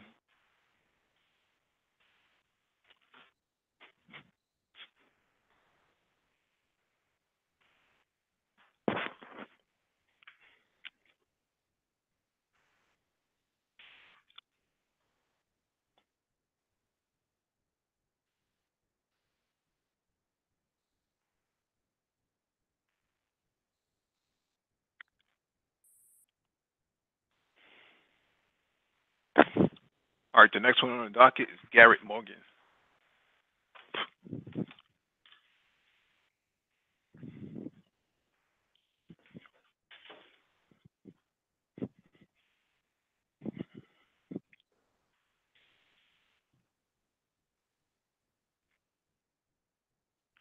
Garrett Morgan is one of those rare people who are able to come up with an extraordinary inventions which have a tremendous impact on society and then follows that up with even more. Garrett Morgan was born on March 4th, 1877, in Paris, Kentucky, the seventh of 11 children born to Sidney and Elizabeth Morgan. Garrett, at the early age of 14, decided that he should travel north to Ohio in order to receive a better education. Morgan is is inspiration to many education seekers today, whether pursuing business with an AACSB accredited online MBA or Masters in Education. It's something's not right about that quote. He moved to Cincinnati and then to Cleveland, working as a handyman in order to make ends meet. In Cleveland, he learned the inner workings of the sewing machine, and in 1907 opened his own sewing machine store, selling new machines and repairing old ones. In 1908, Morgan married Marianne Hassick, with whom he would have three sons. In 1909, Morgan opened a tailoring shop selling coats, suits, and dresses. While working in his, I'm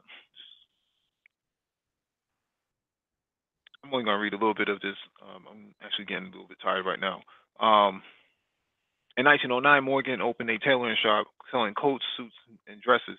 While working in this shop, he became upon a discoverer which brought about his first invention. He noticed that the needle of a sewing machine moves so fast that its friction caused uh, its friction often scorched the thread of the woolen materials.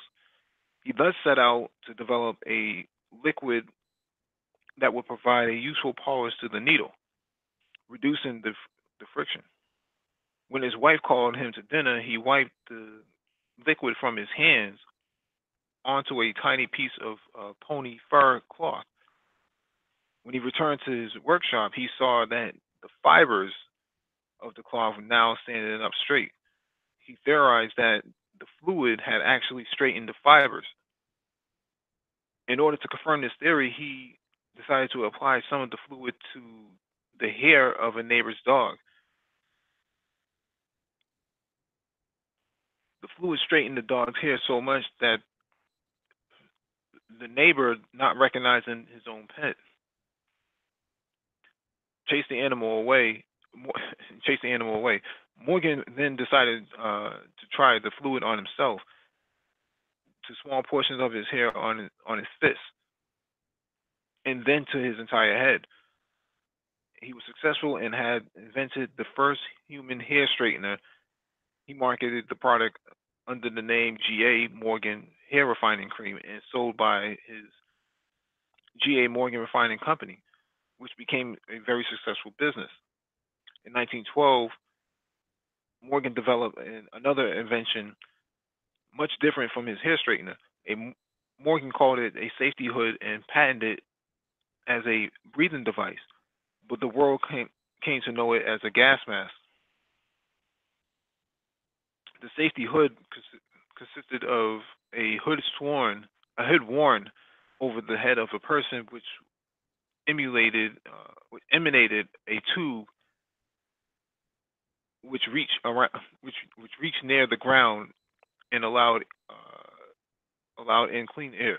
The bottom of the tube was lined with a sponge type material that would help to filter the incoming air. Another tool which allowed the user to exhale air out of the device.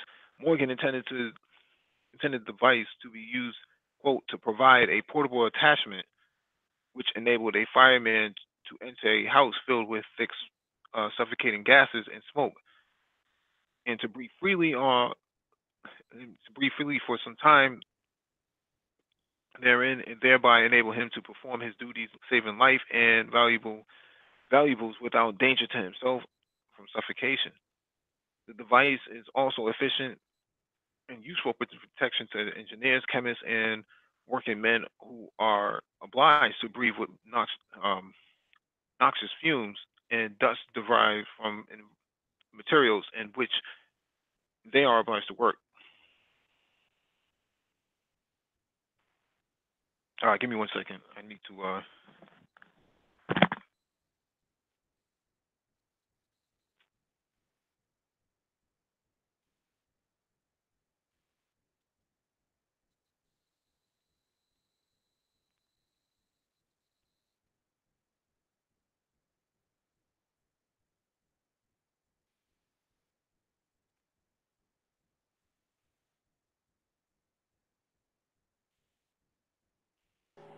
What's going on, everybody? How y'all doing today? Hope y'all enjoying the show.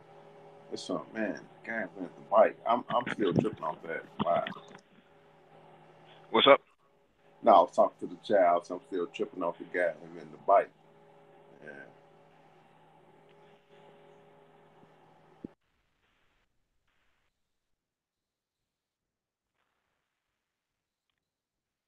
All right, the National Safety Company, which Morgan, as its general manager, was set up to manufacture and sell device. So the device it was demonstrated at a various exhibitions across the country. At the Second International Exposition of Safety and Sanitation, the device won first prize, and Morgan was awarded a gold medal. While demonstrations were good for sales, the true set of the product would come only under real life circumstances. The opportunity arose on July 24th, 1916, when an explosion occurred in a tunnel being dug under Lake Erie by the Cleveland Water Works. The tunnel quickly filled with smoke and dust and poisonous gas and trapped 32 workers underground. They were feared lost because no means of safety entering and rescuing them was known. Fortunately, someone at the scene remembered about Morgan's invention and ran to call him at his home where he was relaxing. Garrett and his brother Frank quickly arrived at the scene, donned the safety hood, and entered the tunnel. At a heart-wrenching delay, Garrett appeared from the tunnel carrying a survivor on his back, as did his brother seconds later. The crowd erupted in staggering applause, and Garrett and Frank re-entered the tunnel, this time joined by two other men. While they were unable to save all of the workers, they were able to rescue many who would otherwise have certainly died. Reaction to Morgan's device and his heroism quickly spread across the city and the country as newspapers picked up on the story. Morgan received a gold medal from a Cleveland citizens group, as well as a medal from the International Association of Fire Engineers, which also made him an honorary member. Soon orders came in from fire and police departments across the country. Unfortunately, many of these orders were canceled when it was discovered that Morgan was black. Apparently, many people would rather face danger and possibly death than rely on life-saving device created by a black man.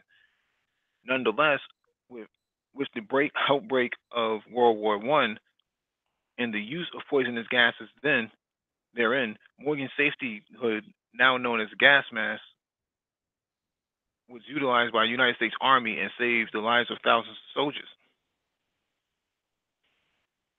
Although he could have relied on the income his gas mask generated, Morgan felt compelled to try and solve safety problems of the day. One day, he witnessed a terrific accident when an automobile collided with a horse and carriage. The driver of the automobile was knocked unconscious, and the horse had to be destroyed. He set out. He set out to develop a means of automatically directing traffic without a need for a policeman or a worker present. He patented an automatic traffic signal, which he said could be operated for directing the flow of traffic, and provided a clear and unambiguous visible indicator. Satisfied with his efforts, Morgan sold the rights to his device to the General Electric Company for an astounding sum of $40,000, and it became the standard across the country. Today's modern traffic lights are based upon Morgan's original design. At, at that point, Morgan was honored by many influential people around him, including such tycoons as John D. Rockefeller and J.P. Morgan, after whom he named one of his sons. Although his successes had brought him status and acclaim, Morgan never forgot that his fellow blacks still suffered injustice and difficulties. His next endeavor sought to address these as he started a newspaper called the Cleveland Call, later renamed the Call and Post. He also served as treasurer of the Association of the Colored Men and Colored Men, which eventually merged with the National Association of Advancement of Colored People in NAACP, and ran as a candidate for Cleveland City Council.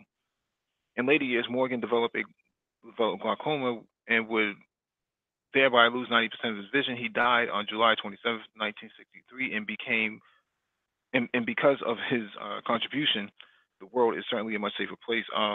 I think it's interesting that you know these white people would rather die than to use his product that would actually save them. That tells you the magnitude of hatred that a person has to have for you. I agree with you, man. Like, I just imagine how many people died in situations that where a gas mask would have saved them, not just fires, chemical spills. Because in those days, safety wasn't a top priority. It was.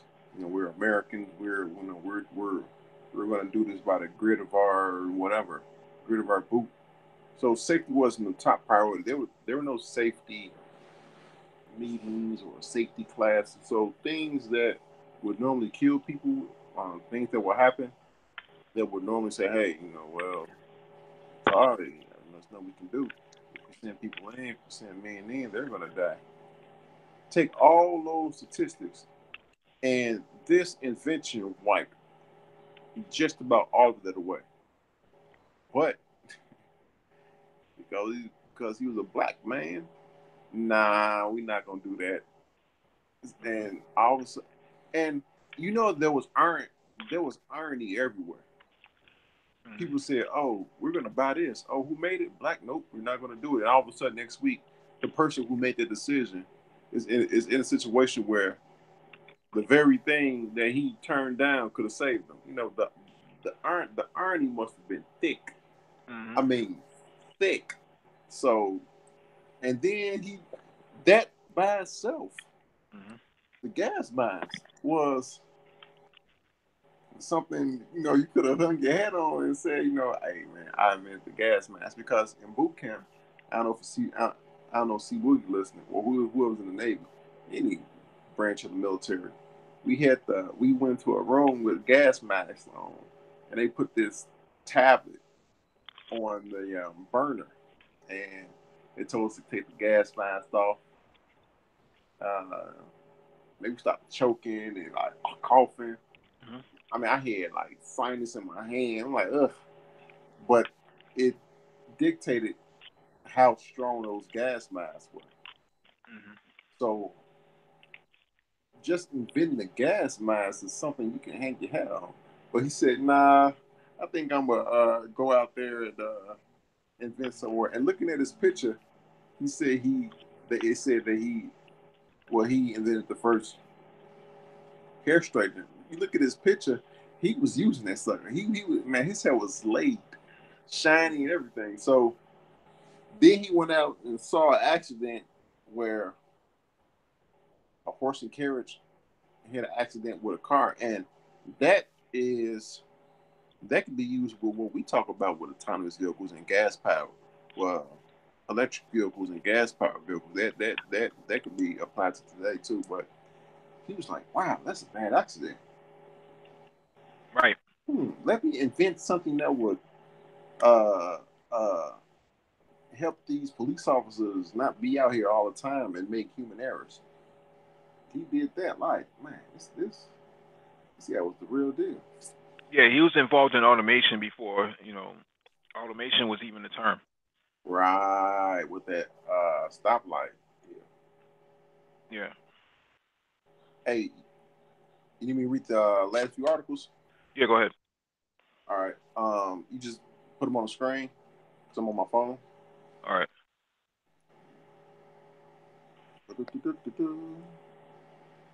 All right. All right, ladies and gentlemen.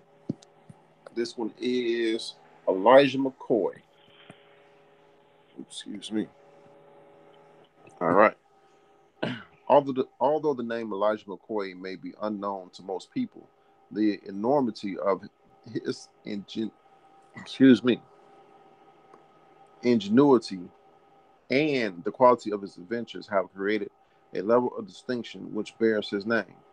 Elijah McCoy was born in Colchester, Ontario, Canada. He's Canadian, wow. On May 2nd, 1844. His parents were George and Elmira McCoy, former slaves from Kentucky who escaped through the Underground Railroad. George joined the Canadian Army, fighting in the Rebel War, and then raised his family as a free Canadian citizen on a 160-acre homestead. Wow. At an early age, Elijah showed a mechanical interest, often taking items apart and putting them back together again. Recognizing his keen abilities, George and Elmira saved enough money to send Elijah to Edinburgh, Scotland, where he could study mechanical engineering. Wow, that ain't cheap. After finishing his studies as a master mechanic and engineer, he returned to the United States, which had just seen the end of the Civil War and the emergence of the Emancipation Proclamation. Elijah moved to Ypsilanti, Michigan, but was unable to find work as an engineer. He was thus forced to take on a position of a fireman slash oarman on the Michigan Central Railroad. As a fireman, McCoy was responsible for shoveling coal into fires, which would help to produce steam that powered the locomotive. As an oilman, Elijah was responsible for ensuring that the train was well lubricated. After a few miles, the train would be forced to stop and he would have to walk alongside the train, applying oil to the axles and bearings.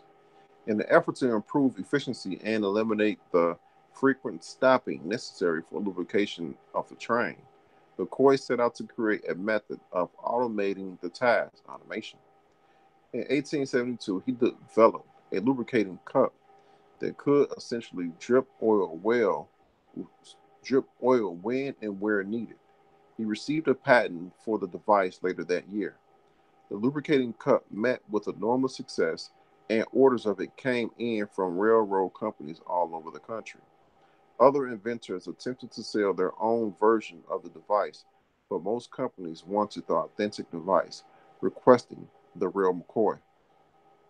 In 1868, Elijah married Anne Elizabeth Stewart. Sadly, Elizabeth passed away just 4 years later. In 1873, McCoy married again. This time his bride was Mary Eleanor Delaney. Hmm. And the couple would eventually settle into Detroit, Michigan together for the next 50 years. McCoy remained interested in the perfect, continuing to perfect his invention and to create more. Thus, he sold some percentages of rights to his patents to finance building a workshop. He made continued improvements to the lubricating cup. The patent application described that it has a device which provides the continuous flow of oil on the gears and other moving parts of a machine in order to keep it lubricated properly and continuous, and thereby do away with the necessity of shutting down the machine periodically. The device would be adjusted and modified in order to apply it to different types of machinery. Versions of the cup will soon be used in steam engines, naval vessels, oil dripping rigs, mining equipment, and factories. In 1916, McCoy created the graphite lubricator, which allowed new superheater trains and devices to be oiled. In 1920, Elijah established the Elijah McCoy Manufacturing Company. With his new company, he improved and sold the graphite lubricator as well as other inventions which came to him out of necessity. He developed and patented a portable ironing board. Wow. After his wife expressed a need for an easier way of ironing clothes. When he desired an easier and faster way of watering his lawn, he created and patented the lawn sprinkler. Get out of here. In 1922, Elijah and Mary were involved in an automobile accident and both suffered severe injuries. Mary would die from the injuries, and Elijah's health suffered for years after until he died in 1929. McCoy left behind a legacy of successful inventions which would benefit mankind for another century, and his name would come to symbolize equality, workmanship, the real McCoy. Golly, the lubricating machine, the water sprinkler, Hmm. and the portable ironing board. Yeah, I would say that's great, especially coming from the fact that his wife demanded that she wanted it. So Right, right,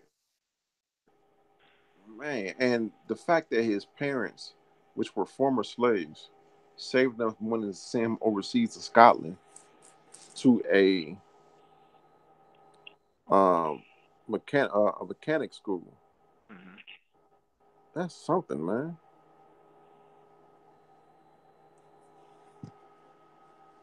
That's what I'm talking about right there. the real McCoy. All right. Ready for the next one? Go ahead. All right. This one is Fred McKinley Jones. Is certainly one of the most important black inventors ever based on the sheer number of inventions he formulated as well as their diversity. Fred Jones was born on May 17, 1893 in Covington, Kentucky. His father was a white railroad worker of Irish descent and his mother was black. It is believed that his mother died while he was young and Fred was raised by his father. When Fred was 8 years old, his father took him to Cincinnati, Ohio, to where they lived, to where they visited St. Mary's Catholic Church rectory. Fred's father urged Father Edward A. Ryan to take Fred in order to expose him to an environment where he might have a better opportunity for gaining an education. Fred performed chores around the church in return for being fed and housed, cutting the grass, shoveling snow, scrubbing floors, and learning to cook. At an early age, Fred demonstrated a great interest in mechanical working, whether taking apart a toy, a watch, or a kitchen appliance.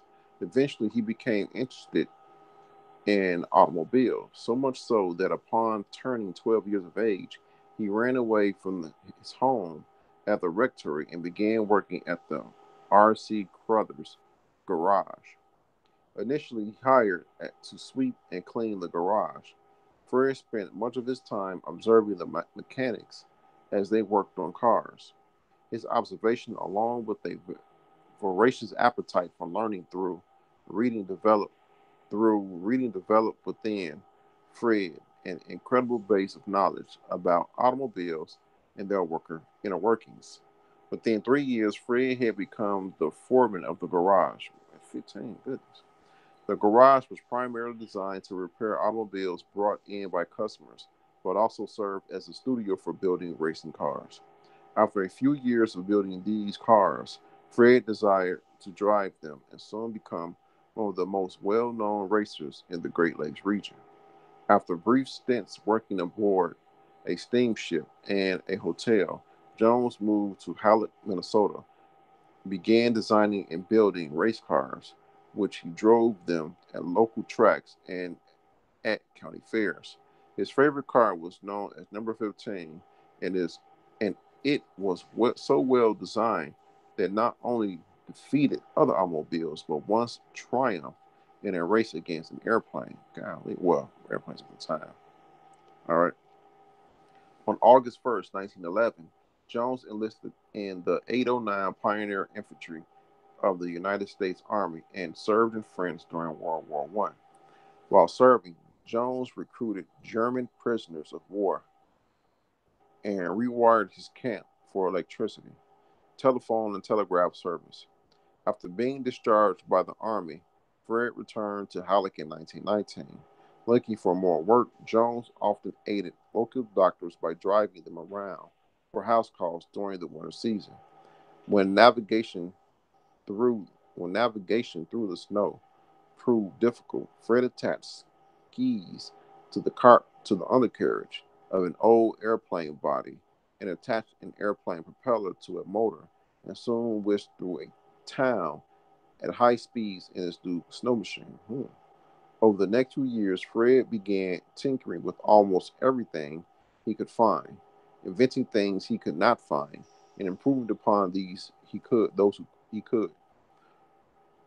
When one of the doctors he worked for on occasion complained that he wished he did not have to wait for patients to come into his office for x-ray exams, Jones created a portable x-ray machine that could be taken to the patient.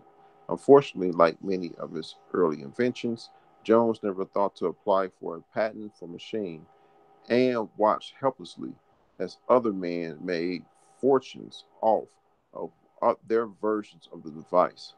Undaunted, Jones set out for other projects, including a radio transmitter, personal radio sets, and eventually motion picture devices. In 1917, Jones was faced with the problem of helping friend convert their silent a movie theater into a talkie theater. Not only did he convert scrap metal into the parts necessary to deliver a soundtrack to the video, he also devised ways to stabilize and improve the picture quality.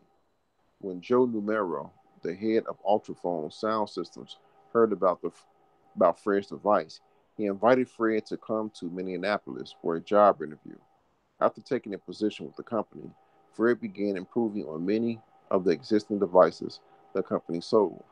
Many of his improvements were so significant, representatives from AT&T and RCA sat down and talked with Fred and were amazed at the depth of his knowledge on intricate details, particularly in light of his limited educational background. Around this time, Fred came up with a new idea, an automatic ticket dispensing machine to be used at movie theaters. Fred applied for and received a patent for this device in June of 1939, and the patent rights were eventually sold to RCA. At some point, Joe Numero was presented with the task of developing a device which would allow large trucks to transport perishable products without them spoiling. Jones set to work and developed a cooling process that could refrigerate the interior of the tractor trailer. In 1939, Fred and Joe Numero received a patent for the vehicle air conditioning device, which would later be called a thermal king. This product revolutionized several industries, including shipping and grocery businesses. Grocery chains were now able to import and export products which previously could only have been shipped as canned goods. Thus, the frozen food industry was created, and the world saw the emergence of the supermarket. Wow. In addition to installing the Thermo King refrigeration units in trucks and tractor trailers, Jones modified the original design so they could be outfitted for trains, boats, and ships. During World War II, the Department of Defense found a great need portable refrigeration units for distributing food and blood plasma to troops in the field. The department called upon Thermo King for a solution. Fred modified his device, and soon he had developed a prototype which would eventually allow airplanes to parachute these units down behind enemy lines to the waiting troops. For the next 20 years, Fred Jones continued to make improvements on the existing devices and devised new inventions when necessary to aid the public. Jones died on February 21st, 1961, and was posthumously awarded the National Medal of Technology, one of the greatest honors an invention could receive. Jones was the first black inventor to ever receive such honors. Wow, Amazing. he did a lot of stuff. Yeah, I'm surprised at the portable X-ray machine. It's something to think about. He did a lot of man. He he wasn't nothing to mess with. He dropped out of school at 12 and became the foreman at 15. Golly. And he didn't drop out because he was an idiot. He dropped out because he was bored to death with school. I think I was the same exact way. I dropped out as well. So Wait, you said you did? I did. And what grade you dropped out? I think I was like 9 years old or something like that. Wait a minute. How did wait? What? Well, my name's on the docket, so if you keep reading, well, no, Okay. no, no, I dropped out of high school, so Okay. yeah. I'm like, wait, what? All right. Daniel Hale Williams. All right, my man right here, boy. All right, Daniel Hale Williams was born on January 18th, 1856, in Hollinsburg, Pennsylvania. He was the fifth of seven children born to Daniel and Sarah Williams. Daniel's father was a barber and moved the family to Annapolis, Maryland, but died shortly thereafter of tuberculosis. Daniel's mother realized she could not manage the entire family and sent some of the children to live with relatives. Daniel was apprenticed to a shoemaker in Baltimore, but ran away to join his mother, who had moved to Rockford, Illinois. He later moved to Edgerton, Wisconsin, where he joined his sister and opened his own barbershop. After moving to nearby Janesville, Daniel became fascinated with a local physician and decided to follow his path. He began working as an apprentice to the physician, Dr. Henry Palmer, for 2 years, and in 1880 entered what was known as Northwestern University Medical School. After graduation from Northwestern in 1883, 3 years, okay, he opened his own medical office in Chicago, Illinois. Because of primitive social and medical circumstances existing in that era, much of Williams' early medical practice called for him to treat patients in their homes, including conducting occasional surgeries on kitchen tables. In doing so, Williams utilized many of the emerging antiseptic sterilization procedures of the day and thereby gained a reputation for professionalism. He was soon appointed as a surgeon on the staff of the Southside Dispensary and then a clinical instructor in anatomy in Northwestern. In 1889, he was appointed to the Illinois State Board of Health, and 1 year later set forth to create an interracial hospital.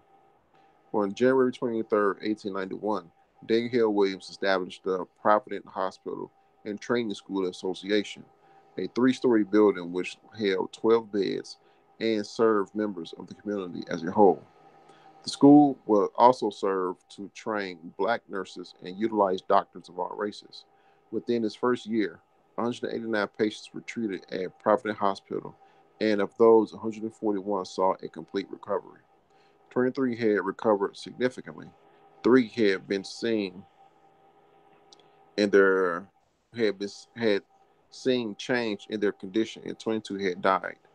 For a brand new hospital at that time, to see 87% success rate was phenomenal considering the financial and health conditions of the patient and primitive conditions of most hospitals.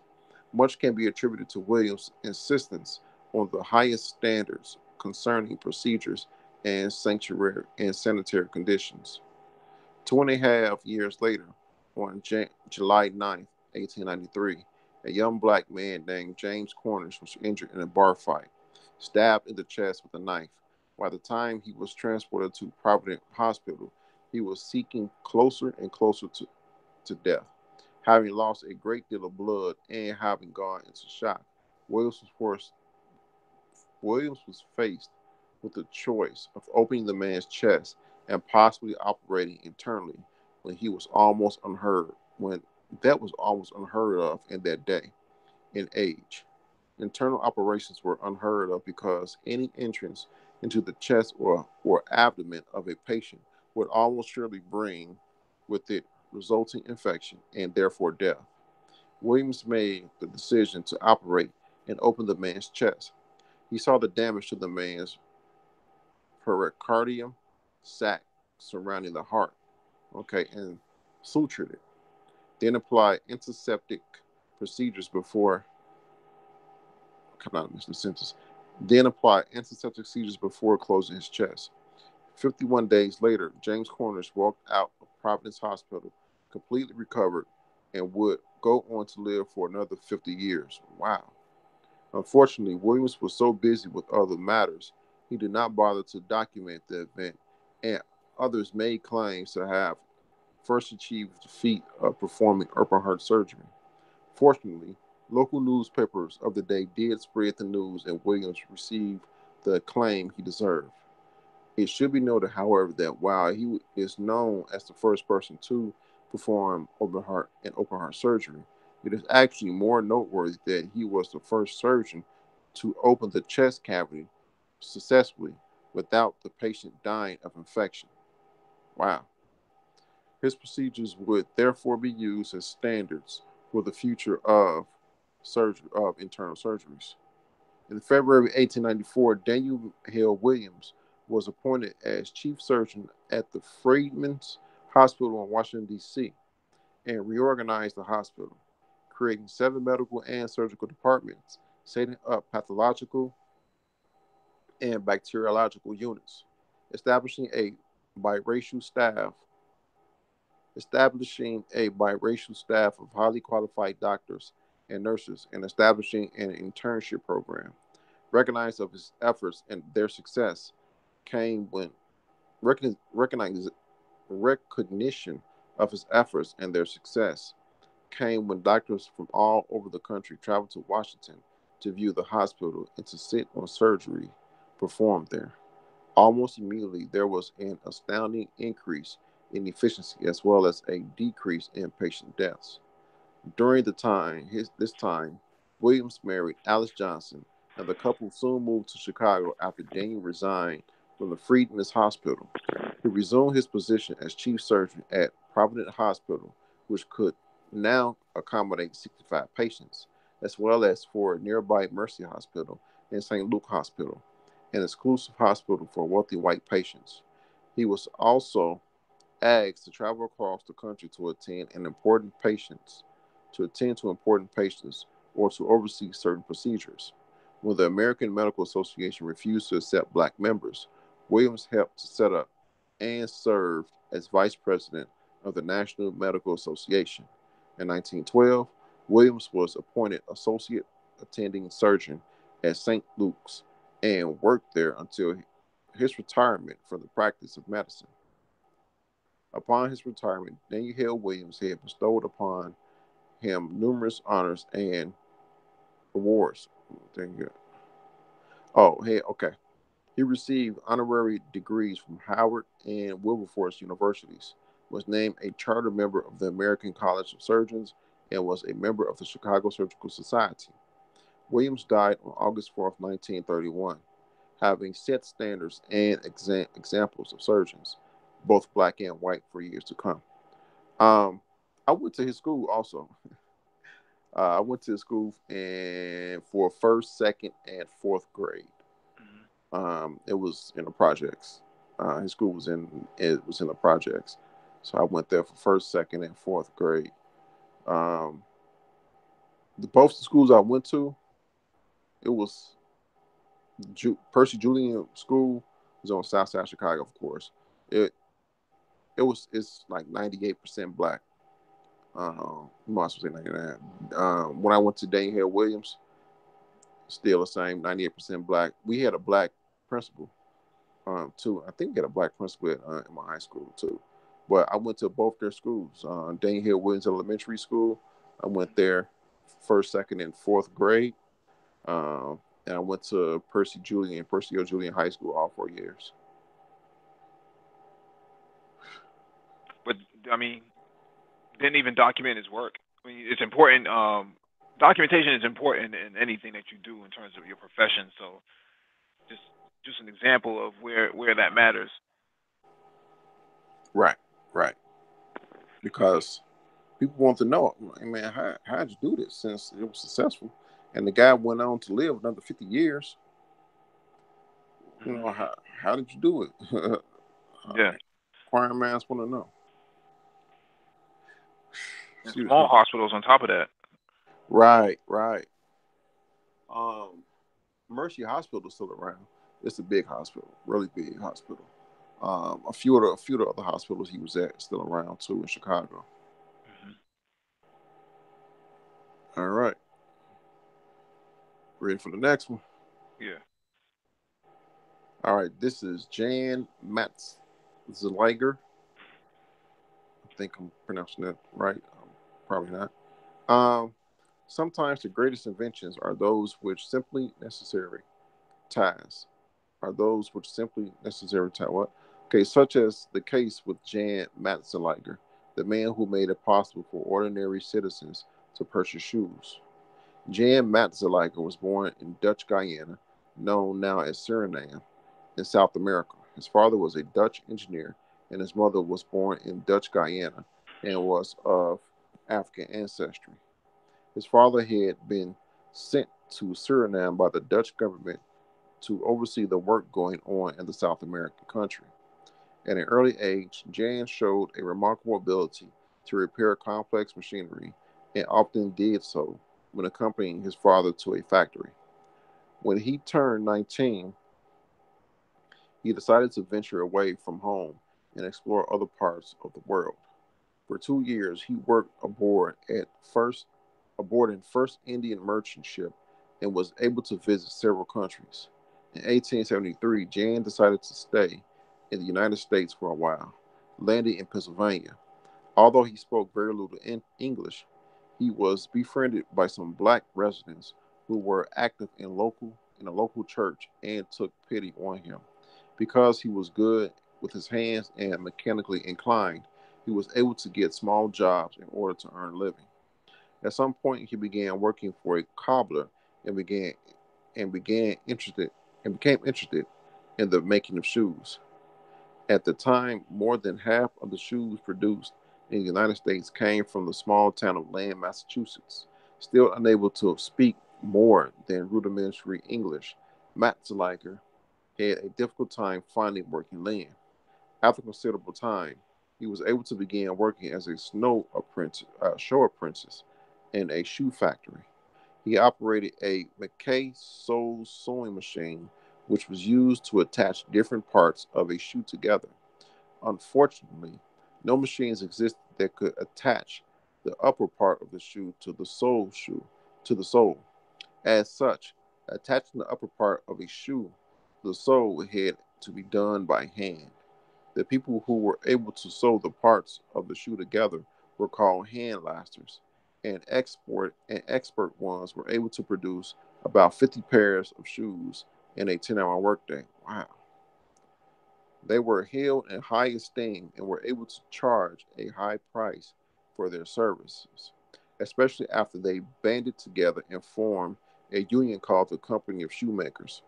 Because the hand lasters were able to charge so much money, a pair of shoes was very expensive to purchase. Hand lasters were confident they would continue to be able to demand high sums of money for their services, saying, "No matter if the sewing machine is a wonderful machine, no man can build a machine that will last shoes and take away the job of the laster, unless he can make a machine that his fingers unless he can make a machine that has fingers like a laster, and that is impossible." Jan Matzeliger decided they were wrong. After working all day, Matzeliger took classes at night to learn English. Soon he was able to read well enough to study books on physics. Get out of here. Physics and mechanical science. This enabled him to a number of inventions. Lacking sufficient money, He was able to patent these. This was able to this enabled him to a number of inventions. Lacking sufficient money, he was unable to patent these inventions and watched hopelessly as other people claimed to have created the devices and received the financial rewards They brought. Matzeliger did not despair over these situations because he was already thinking of a more important device, the shoe laster. Watching hand lasters all day, Matzeliger began understanding how they were able to join the upper part of a shoe to the sole.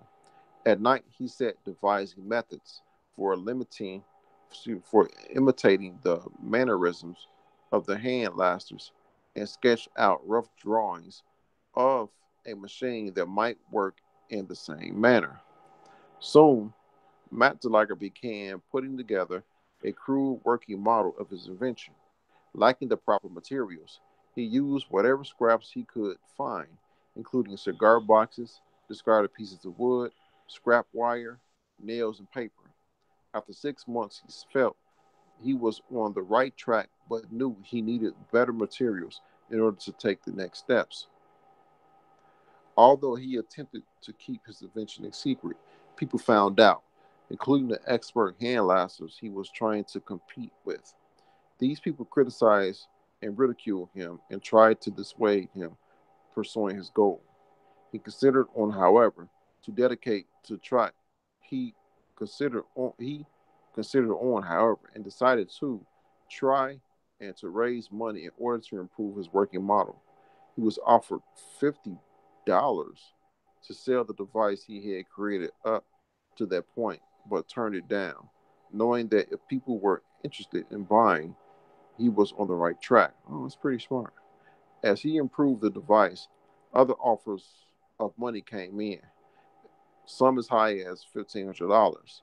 Matt Zeliger could not bear to part with the device he had put so much work into creating, so he held out until he reached a deal to sell a 66% interest in the device to two investors, retaining the other third interest for himself.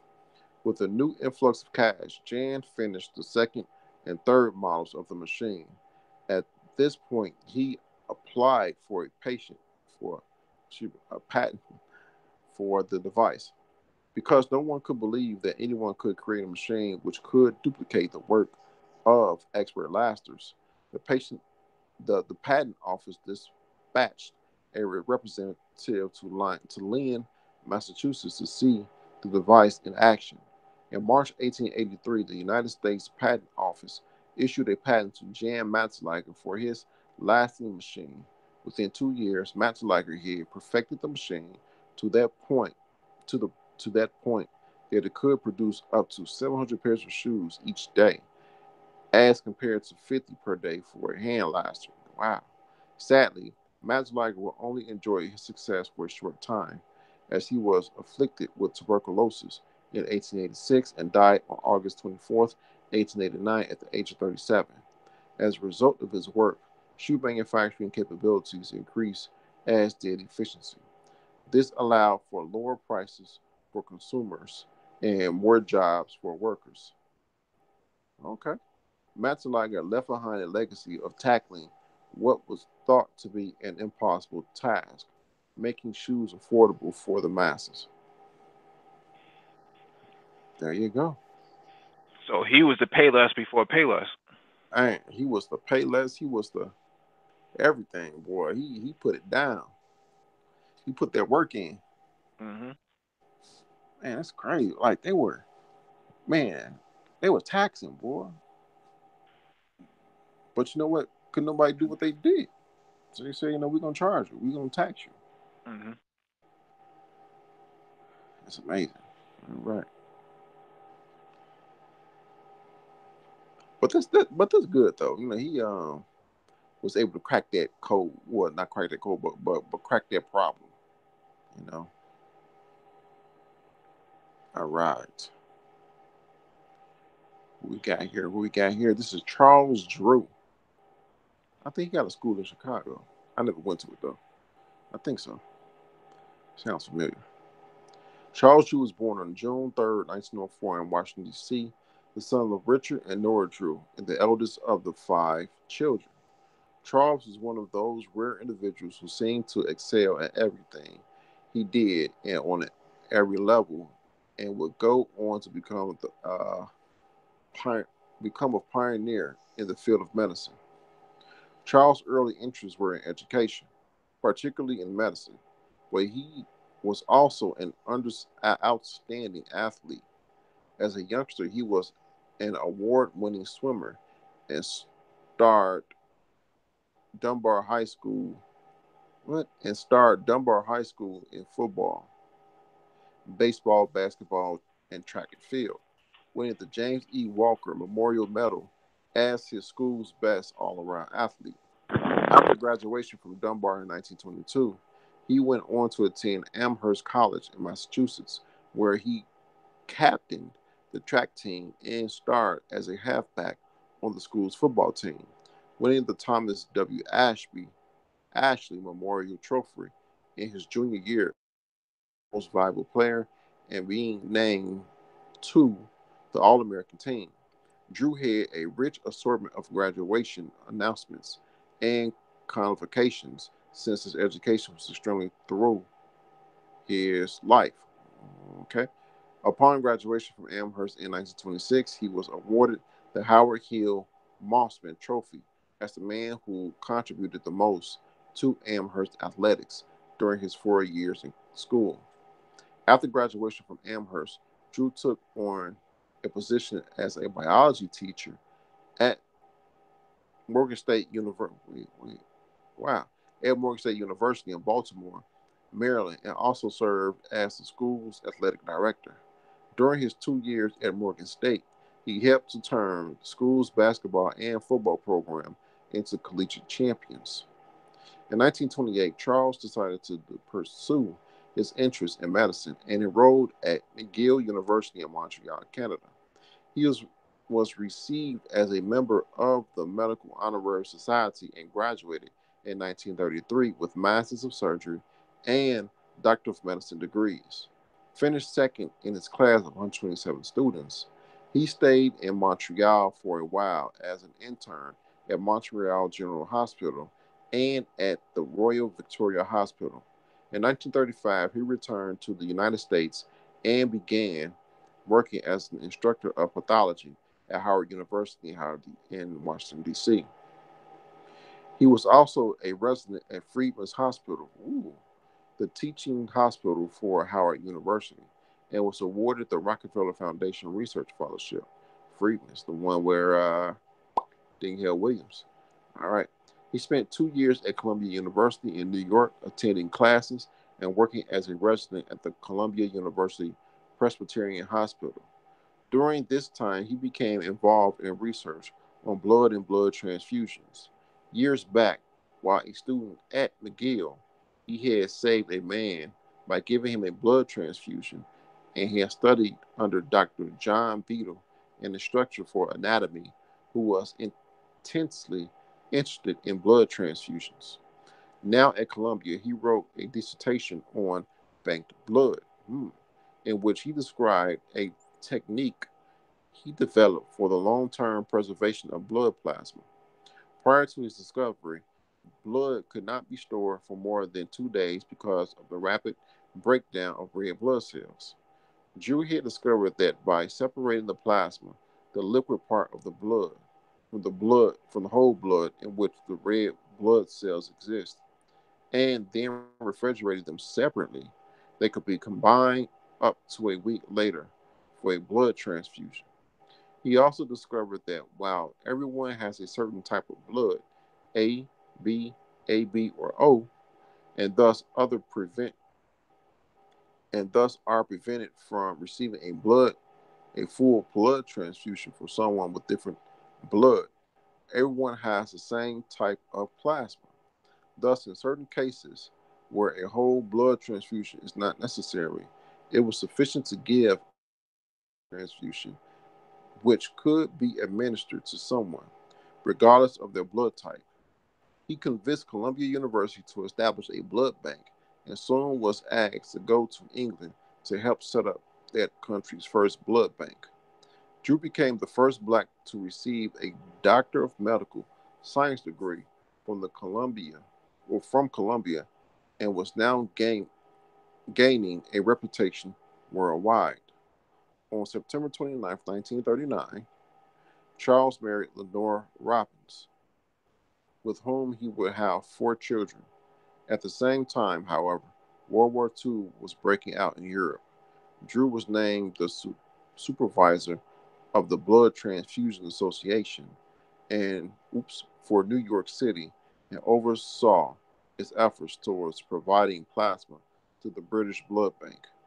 He was later named a project director for the American Red Cross, but soon resigned his post after the United States War Department issued a directive that blood taken from white donors should be segregated from that of black donors. Yeah, don't want that, right? In 1942, Drew returned to Howard University to head his department of surgery, as well as the chief of surgery at Freedman's Hospital. Later, he was named chief of staff and medical director for the hospital.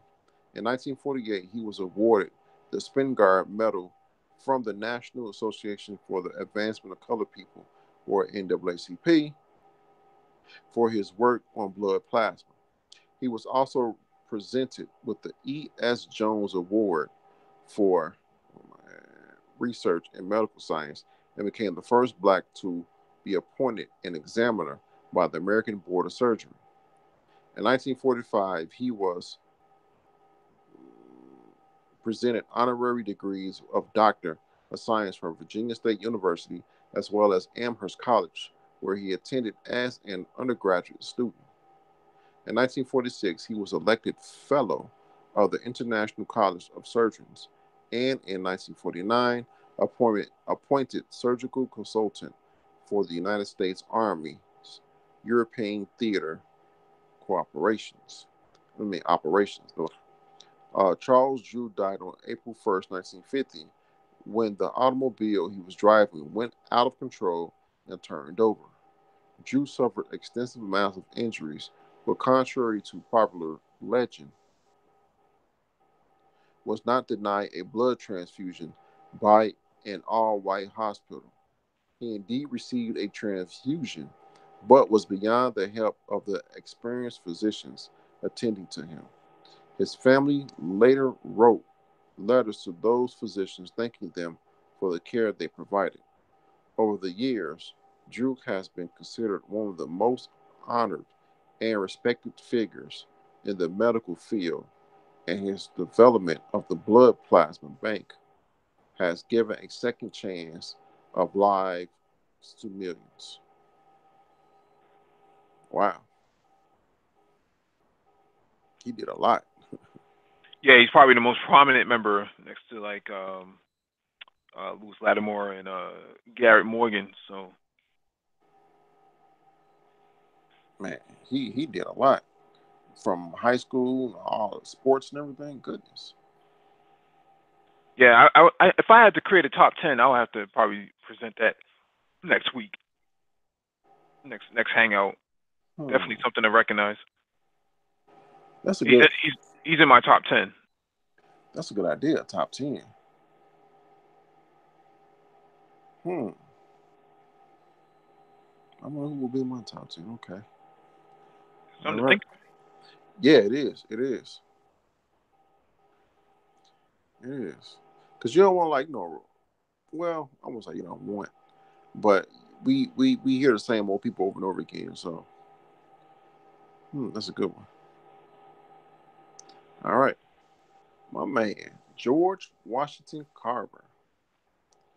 George Washington Carver was born in 1860 in Diamond Grove, Missouri, and despite early difficulties, will rise to become one of the most celebrated and respected scientists in United States history.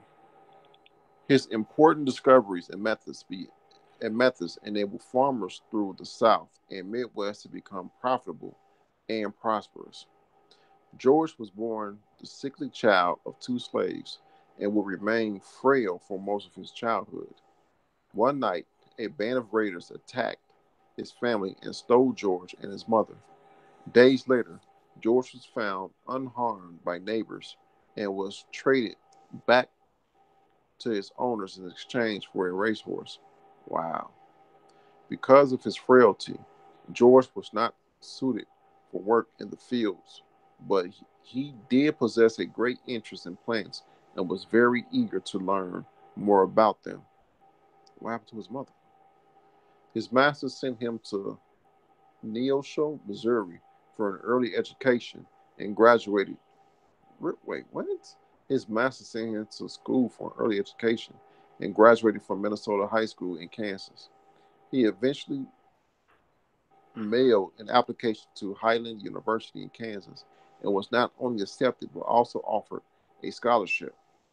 George, George traveled to the school and accepted the scholarship, but upon meeting George, the university president asked, "Why didn't you tell us you were a Negro?" and promptly withdrew the scholarship and the acceptance. In 1887, Carver was accepted into Simpson College in Indianola, Iowa, where he became well respected for his artistic talent. In later days, his art would be included in the spectacular World Columbian Exposition art exhibit. Carver's interest, however, lay more in science as he transferred from Simpson to Iowa Agricultural College, which is now known as Iowa State University. He distinguished himself so much that upon graduation, he was offered a position on the school's faculty, the first black accorded the honor. Carver was allowed great freedom in working in agriculture and botany in the university's greenhouse, and Carver co-authored a series of papers on the on the prevention and cures of fungus disease affecting cherry plants. Fungus diseases affecting cherry plants. In 1896, he received his master's degree in agriculture in 1897, discovered two funguses that would be named after him. At this point, the most pivotal moment of his life arose. He was summoned by Booker T. Washington to teach at Tuskegee Normal and Industrial Institute. He was appointed Director of Agriculture and quickly set out to completely correct its wretched state. He was given a 20-acre shabby piece of land, and along with his students planted peas on it. Like all legumes, the peas had fixing nitrogen fixing bacteria on their roots, which took nitrogen from the air and converted it into nitrates, which then the fertilizer worked to fertilize the soil. The depleted soil quickly became rich and spread out. Ah, I see what he did. The depleted soil quickly became rich and fertile, so much so that he was able to grow 500 pounds of cotton on each acre of land he worked on. Ah, he was slick for that one. Okay, where we at? I lost my place. Okay.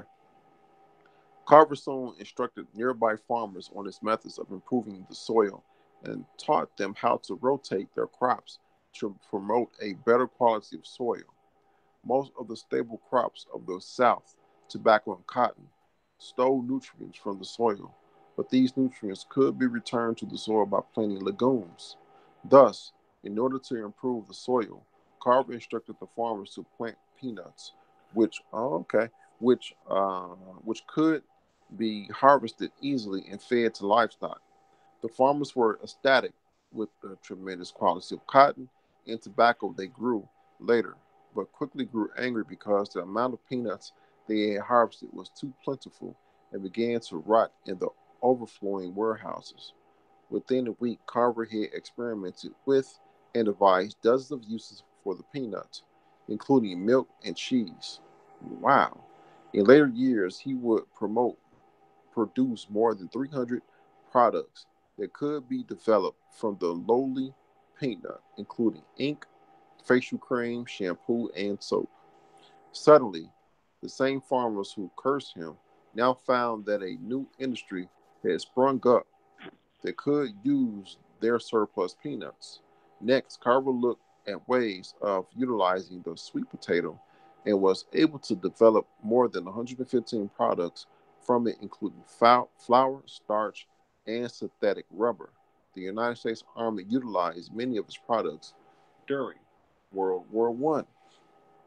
Carver did not stop with these discoveries. From the inexpensive pecan, he developed more than 75 products. From discarded corn stalks, dozens of uses, and from common clays, he created dyes and plants.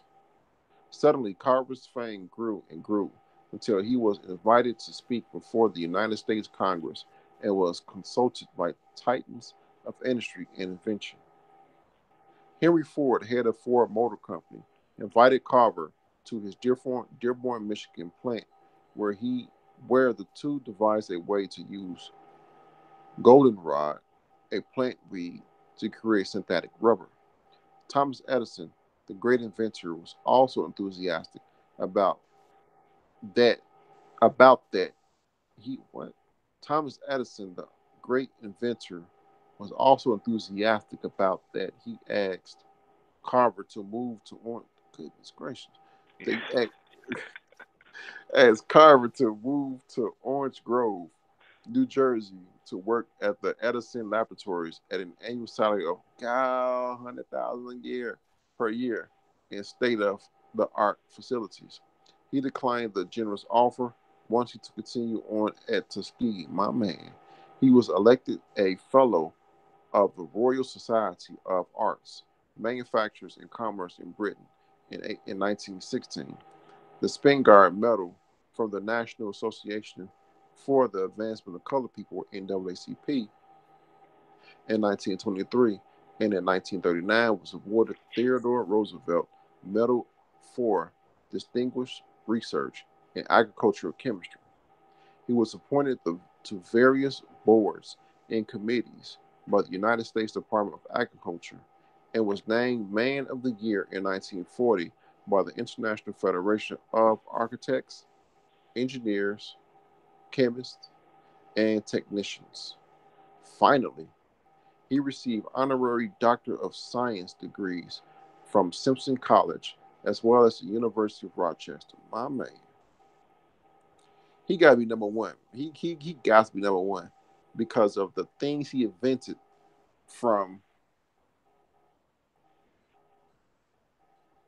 crops. Yeah. Holistic health and holistic Ooh, innovation. man, he was man. He was up there. Yeah, imagine if he had access to cannabis. It would have been Man, game over. hey, if he had access to cannabis, complex would be right in the front row of that uh of that class. Hmm. Like, Yeah, complex may not even been born. man, oh, that's a good one. That's a good one. Complex would be there. Like, man, what complex at? Man, he over there at George Washington College, man. Right. What's going on, Paul? What's going on, gents? Hey, what's going on, Paul? Good. How are you brothers doing? Chilling, man, chilling. Good. Yeah, Yeah, I would say Carver's in the top 10. almost definitely. You have Most anything you definitely. want to add, Paul? No, bro. There are not enough adjectives that I could use to sufficiently cover this man's brilliance. Hmm. Just sheer brilliance. Hmm. Man, he was 150 was 150 from the peanut. Like they was mad at him for helping them out. Like, hey man, hey man, we got too many peanuts over here. You need, you told us to do this. Thank you, but goodness, they rotten. And Hmm. he probably said, because there's recordings of his voice. He Yeah. had a high pitched voice. He probably Hmm. said, okay, let me get back to the lab, and he came up with a industry. Golly, Hmm. You know, he was, in many ways, I would say, he garnered he garnered the same. he garnered the same ill will as Nikola Tesla. What I mean specifically is he produced so much and so many radical things that changed the world that other people weren't even conceptualizing. It's to the point where it's like, bro, what are you doing? Stop. Yeah. Hey, I man, made us look bad. exactly. I mean, really, I cannot listen. I don't have much to add. I cannot. I can't say enough about this man. Man, I would be following him with a pen and pad. Mm-hmm. That's the best thing I can say. I like to do more research on him, just alone. All those patents and things like that. Like I like to follow the patents just to see what he was thinking or what they were thinking back then. Yeah. This is before the advancement of TV and radio. Well, I shouldn't say radio, but advanced electronics for communications and consumption. So Look at this one line here. Henry Ford, the head of Ford Motor Company, invited Carver to his Dearborn, Michigan plant, where the two devised a way to use goldenrod, a plant weed, to create synthetic rubber. mm, Now, you want to tell me about Michelin, Bridgestone, Goodyear, Continental, mm, synthetic rubber? mm. Why this man and his descendants are not among the wealthiest on this planet? He didn't have any children. He didn't have any. Wow. He had his his cojones clipped off. So Really? Yeah, if I remember that's why he correctly, had a high pitched voice. Well, why racist there racist man clipped it off. why there wasn't a Carver Foundation? Is beyond me. Hmm. They went through great. I mean, some of the articles we've read just tonight. I mean, they went through great lengths to keep these black men from advancing. All types of banana peels on the ground that you slip on, and obstacles, and And for me personally, mhm, I'm only saying from my personal perspective, these gentlemen, and especially this individual right here, this is not about romantic notions or platitudes or things that you want to see or living in some sort of a fantasy world. These men were inventors, okay? mhm, Scientists. You cannot in any way deny or misinterpret the things that they accomplished. mhm, They were simply suppressed because of the individuals who produced them. And that for me speaks louder than any speech or rally or any other nonsense. mhm. But that's as far as I'll go with that. He lived a long time too. Eating all Yeah. that good food. He was a vegetarian, right? Yeah. A lot of peanuts. Hey, apparently a lot of legumes and what's the other one? The potato. Hmm. You got brothers making potato chips, and this brother and Charles Drew and Garrett Morgan, Latimer. Then the bike. I mean the bike. The bike. I mean that's crazy. Now with George Washington Carver, he invented so much stuff. He had to have inventions that he didn't patent. Oh yeah, absolutely, absolutely. There's probably things that he just I'll throw this in the trash. Ain't worth nothing. Right. Or he probably was working on something, he had an idea like that strike of lightning, wrote it Hmm. down, and just forgot the context of it. Like, wow, what was I thinking about here? It sounds good, but I don't. Eh, I I'll leave Hmm. it to later, and just never got to it. You know, you know, can you imagine if George Washington Carver had a computer and AutoCAD, Mm-hmm. Man, Some form of Vizio. Absolutely. Mm-hmm. don't get him a Mac. Can't do that Give him Paul's iMac. No antivirus, not enough memory, no No, more updates from Apple. well, I got plenty of memory. Plenty of memory. Mm-hmm. External hard drive. I don't use keychain. I don't do anything in the cloud. Mm-hmm. If Carver was alive, he would have invented the cloud.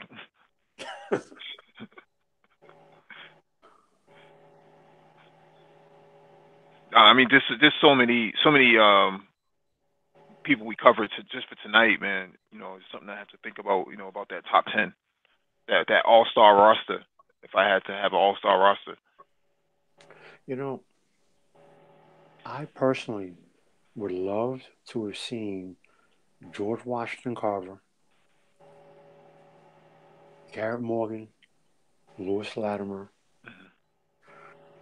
Nikola Tesla, and Werner von Braun all together in the same room, just working on projects. Mhm. That's something I would like to have seen. That used to happen in Germany, though, right? Like they would take all their scientists and engineers and just kind of shove them into one room and say, "You guys got to come up with something." Well, yes and no. No, And I prior need I to the need a war. Panzer right now. That Panzer better be Right, right. two cannons. Better have two cannons on it. Right. No, before the war. Yes. Yes, during the war. In fact, Werner von Braun was basically given an unlimited budget. Here, just make stuff. Hmm. The buzz bomb, the V2 rocket. Just make things. Hmm. You But know I will what? say that. I'm sorry. Yeah. You know what? That sounds like a good idea. Just put them in a room and just say, y'all work together. That sounds like a good idea, but you can imagine. The arguments. Yeah.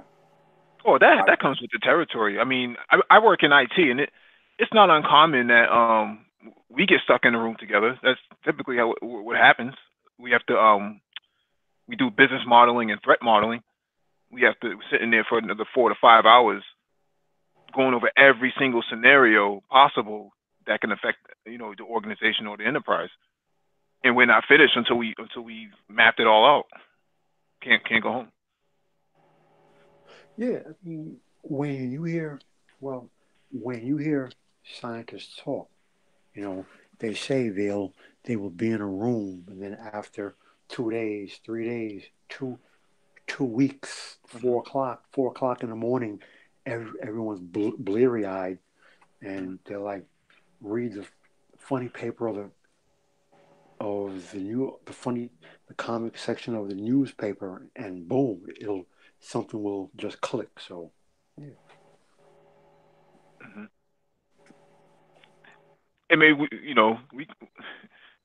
you see some of that happen on a micro level with the brain trust, right? You throw all of us into one hangout, and 9 times out of 10, something's going to come out of it.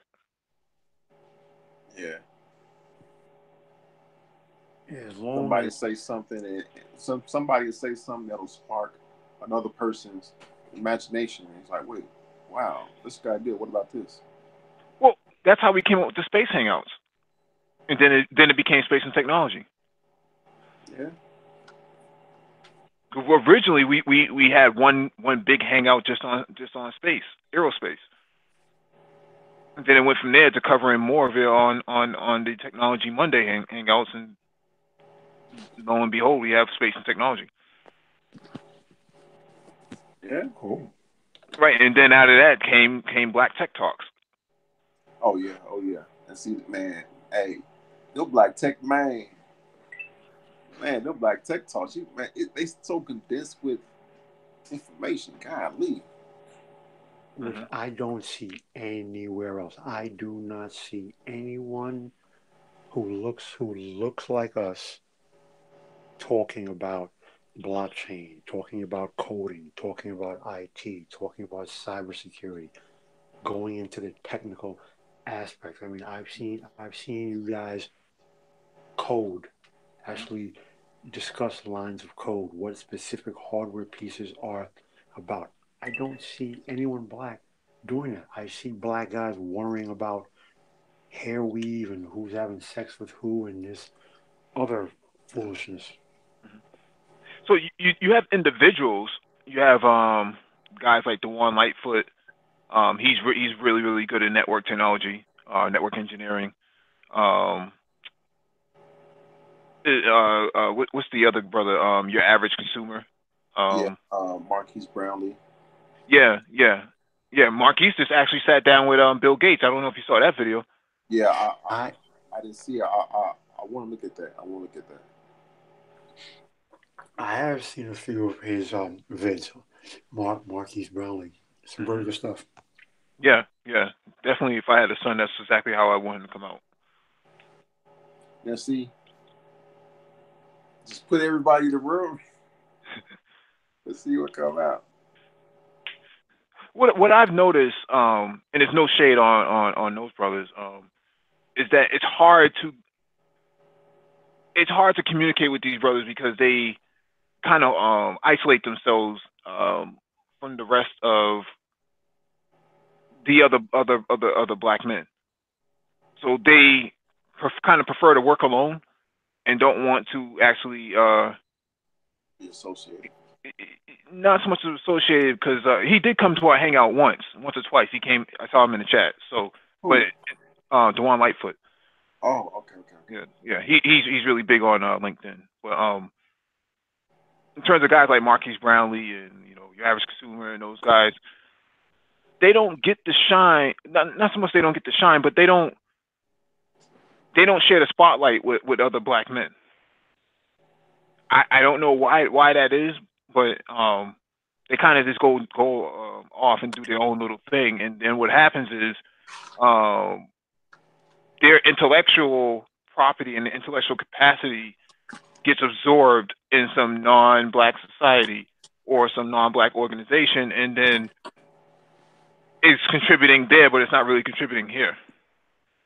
Well, on one hand, I can understand where they're coming from because when you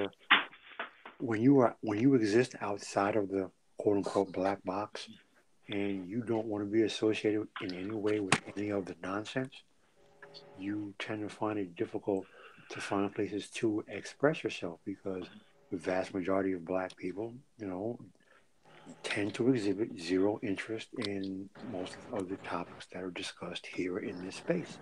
So on the one hand, I understand that. On another hand, um, I cannot speak to what you just said because I have no personal interaction with any of these gentlemen. Mm-hmm. However, I concur with most of what you said. And my question is, do you think it's a case of ego or a case of the first part that I mentioned and then it just sort of just happens that way? I think to answer your question simultaneously, I think one has to do with how people are raised. Um, using Marquise Brownlee as an example, he kind of grew up a little bit outside of the bubble of blackness, what we consider to be blackness or black culture.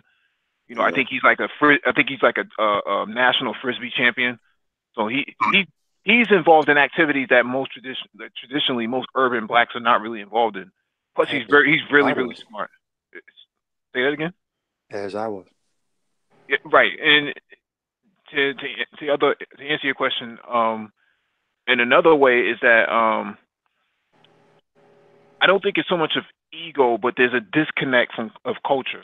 While both of us look the same, the upbringing has decoupled our any sort of semblance of a relationship.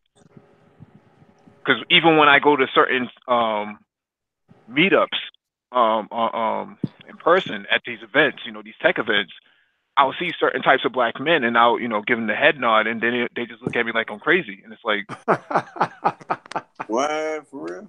Yeah, that happens, man. That happens a lot, especially at MIT. I'm getting a lot of feedback from you, Mino. Yeah, especially at places like MIT and Harvard, like they look at you kind of differently. It's like, dude, we live like 5 minutes away from each other. You don't understand what a head knob is? But Wow. Yeah. yeah, it's difficult. That disconnect is there. So I have to go out of my way to kind of shake their hand or block them from walking so I can get their attention. Wow. Not because I'm trying to be on their DICK, but it's more about let's recognize each other. Let's at least have that sort of greeting and camaraderie at that point, at the bare minimum. But a lot of these guys will just look at you like you're stupid. They're basically like they're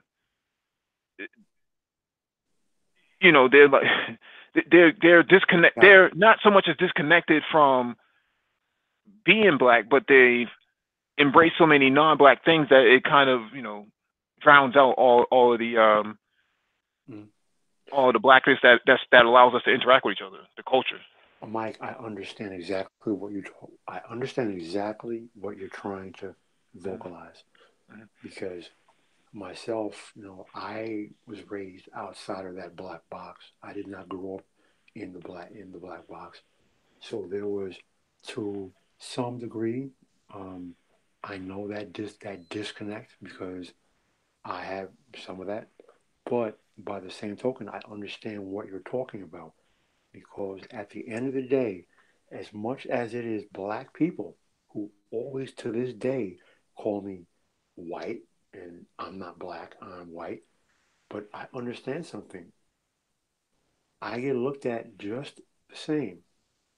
Okay, so that's something that can never be forgotten without going too far off topic. So Mm-hmm. I understand what it is that you're trying to vocalize, because I've been in the exact same situations where you're in either a social setting or you're in a professional setting, and it's just, hey, okay, I see you, you know, I recognize you, all right, but it's like it's almost as if you do that, and what you're getting back, the energy you get back is, how dare you acknowledge me in that manner? Do do do I look like I'm going to give you a head nod, sir? Like, what is your bottle? It's like, dude, settle down. It's not that serious. So I Mm-hmm. understand what it is that you're saying. So yeah, that can be a problem, Mm-hmm. and I'm trying not to use certain terminology because then it kind of takes people a certain place. Mm-hmm. I know. I can understand what you all are saying. I see that myself, but when I see it, me, I grew up in areas where it was just black. Like I said, my elementary school was in the projects. It was 98% black. Well, one of my elementary schools. My high school was 98% black, 99%. Like the areas I grew up with black. So I thought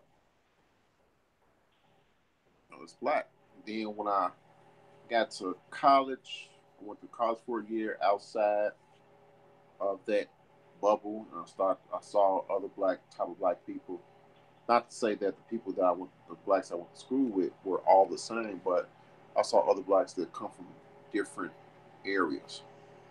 And even when I went back to community college, the community college I went to was in the same area that I grew up in. So it was a predominantly black school, which is like 98, say 95% black. So, but there were black kids in well, not kids. There were black people in there that liked different things. There were cliques in terms of they'll click up with each other around their things they like, and that was in a black neighborhood. So black people have different likes and everything. But I understand what you all are saying. Some black people grow up in different areas, and they don't know the cultural norms or the cultural standards. When you say you give him a head nod, he like a deer in the headlights. He don't know what, why you give me a head nod? Or maybe he feels intimidated. That's a good one. Well, I mean, you pull up in the S4 without tinted windows, you know, cut it out. with the seat leaned all the way back. Never that. Never that. All the way back to the back seat. Never that. leaning so far over on your left hand side that your face is on the window. Yeah, what's the point of having a seatbelt on? I don't get it. I don't understand that nonsense. But see, here's the thing, right? Like we were having this discussion whatever night a few nights ago. Maybe it was even last night. Black people in America are as fractured and disjointed as any other ethnic group. You know, and that's the point that I was trying to speak to is, you know, there is no we. No one has a we. Everyone has different viewpoints and different interests and different directions that they're pulling in. All right. So the idea of groupthink, you know, that's a fallacy. That's an absolute fallacy. And for some reason, at what point? Well, you know what? No, we'll stick to the topic of Yeah, the adventures. absolutely. You know, the ideas of all these great black, great black inventors, not even being able to know each other. At least from all the stuff I've read, I don't think any of these guys ever spoke to each other. Who? The inventors that we've covered, you know. Okay. I don't think any of these guys ever spoke to each other. Right, and it would have been amazing to have these gentlemen collaborate on a professional level, to sit together in a room hashing out ideas. As brilliant as the things that they produced individually, one can only imagine what they could have produced collectively. But we will never know. See, back then they didn't have a LinkedIn, which would have been necessary, you know, for these people to actually interact with each other. Right. I mean, they had these events where they kind of had like these national fairs and maker fairs and stuff like that, but they didn't have. There was no Rolodex of black men. Like, oh, let me pick up the phone and call your Carver up and see what he's doing today. No one was really talking to each other like that from all the stuff that I've read. But they seem to know every other non-black person that they can find, though. They're at this person's house. They're talking to Henry Ford. They're talking to this guy, Edison. And it's like, you know, like, I don't know, man. And I'm only referring to back then, but you still see it to this very day of black people, more importantly, black men, not talking to each other, especially the ones who have it. They're not talking to each other. They're not saying anything to each other. Yeah, that's a problem. Or if they are, it's about things that are of no substance or things that are not related to, you know, future technology, education, finance, construction projects. Mm-hmm. It's starting to change a little bit now, at least in 2019. You know, you gentlemen know the people I've met in the last few weeks and the last few months. That's starting to change just a little bit, but on a global scale, I don't see people picking up the phone or picking up their Slack or their Skype or their WhatsApp and hitting people up and saying, let me contact this brother and see what he's doing. They just don't have that sort of interest, and I don't know why it's like that, because when it comes to non-black intelligentsia, they seem to be communicating on a regular basis. You know, it was not uncommon that Steve Jobs and Gates actually exchanged phone conversations. I mean, even at that level, yeah. I mean, you may say it's far fetched to say you can't use them as an example, but they still have to communicate with each other at some point. Right. You know, Bob Metcalf and Wozniak, all those guys were hooking up at all types of tech conferences whether they're giving speeches or they were meeting backstage, they were talking to each other, and I think they still do it to this very day. I still think uh, Mark Zuckerberg and what's the other guy? What's his face from Google? I think they still talk. you know, the people who created YouTube had some form of intimate relationship with the founders over at Google, which is why Google actually bought YouTube. Ah, I see. Yeah, well, as you said, man, it's yeah, I definitely believe that that mindset and that culture of reaching out to each other, black entrepreneurs, inventors, creators, scientists, programmers, need to seek each other out. Okay, they seem to have zero problem with seeking everyone else out. There should there seems to be a problem with seeking each other out. And in this day and age, you have zero excuse. Everyone is a phone call away, an email away, hell, even snail mail away. Mm-hmm. There are so many applications, so many ways. So there's no reason, and again, without, staying on topic, without getting caught up in any other narratives or agendas, it can be purely professional. But there is no reason why they can't reach out to each other on a purely professional level. Mm-hmm.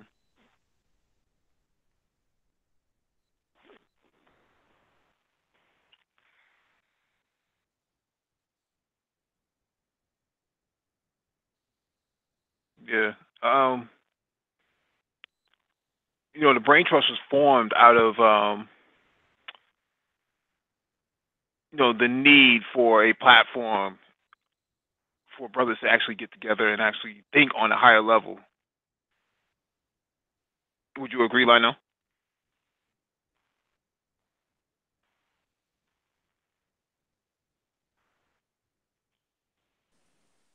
Well, I for one Well, have Lionel's asleep. I for one have been saying that for a very long time. And every time that I say exactly what you just said, Mike, Mm-hmm. I get attacked. I can go anywhere right now, Saturday night, 2019, say exactly what you just said, and we'll get attacked. We'll get pushback. We'll get negativity for exactly what you just said. What's the negativity aspect of it, though? Fact of why are you saying that? What's wrong with what's already there? There need to be conversations about X, Y, and Z. Um, there's so and so structures in place, and we can't do this, and we have to do this, and we can't do that, and what you're talking about is not relevant, and that's not the most important thing, and so I just you know, or and then you will get the ubiquitous that's white people stuff. Why are you talking about that? See, I think the problem is that we haven't. I'm saying we of like-minded people or like-minded black men. Mm-hmm.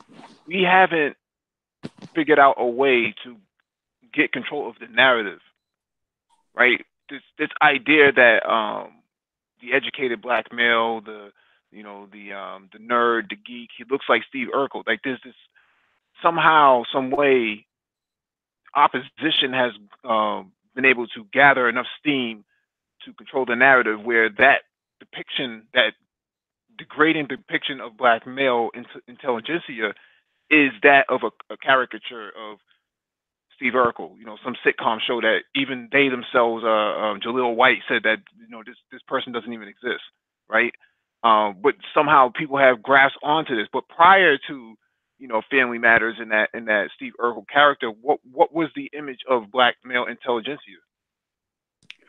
Zero. Literal zero. Mm-hmm. I can't think of any media representation of black intelligentsia unless unless that individual was portrayed as being gay. Right. Right. Now the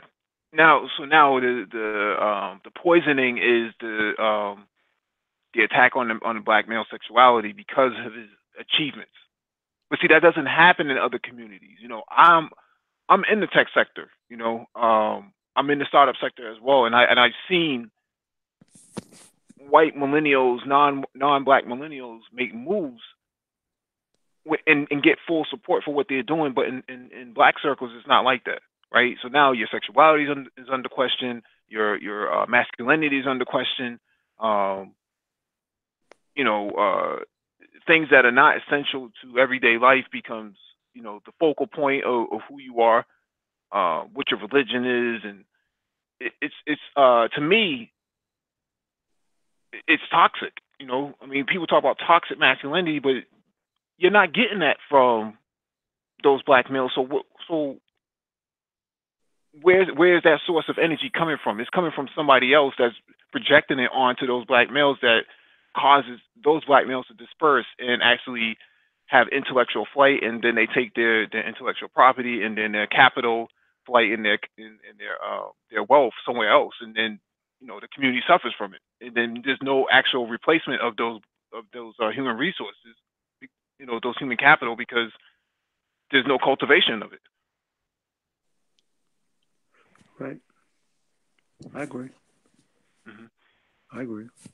You know, yeah, I But we saw when the one of the articles we read, the guy that liked automobiles, he said, no, not him.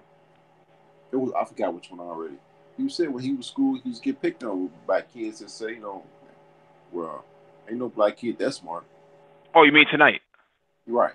Yeah, yeah, I know what you're talking about. So Yeah, that's that was yeah, happening back then. you're acting white. Right. Yeah, I, smart means white. right, I think that was pre. I think it was Mark Dean. If I And remember right. correctly, it was Mark Dean. I think it was him. So that's pre 1965. That's. we still deal with that now, bro, because I heard that. I've heard that my entire life, and I still hear that. Mhm, Okay, and I ask the question: if you live in an English-speaking country, and you should be able to speak clear, coherent English. So, at what point did speaking clear, coherent English become white? mhm. And speaking as if slavery ended just last night is black. And that's okay. And that gets defended. So, without getting too off topic, um, there are many things that need to change culturally, um, in black mindsets, because that's where my personal focus is. Not telling anyone else what their focus needs to be. I don't. I stopped worrying about what any other group does. Personally, I find that to be pointless and a waste of my time and energy. So that What do you mean by that? Not worrying about what other groups do. because I don't Which see, which which groups are you referring to?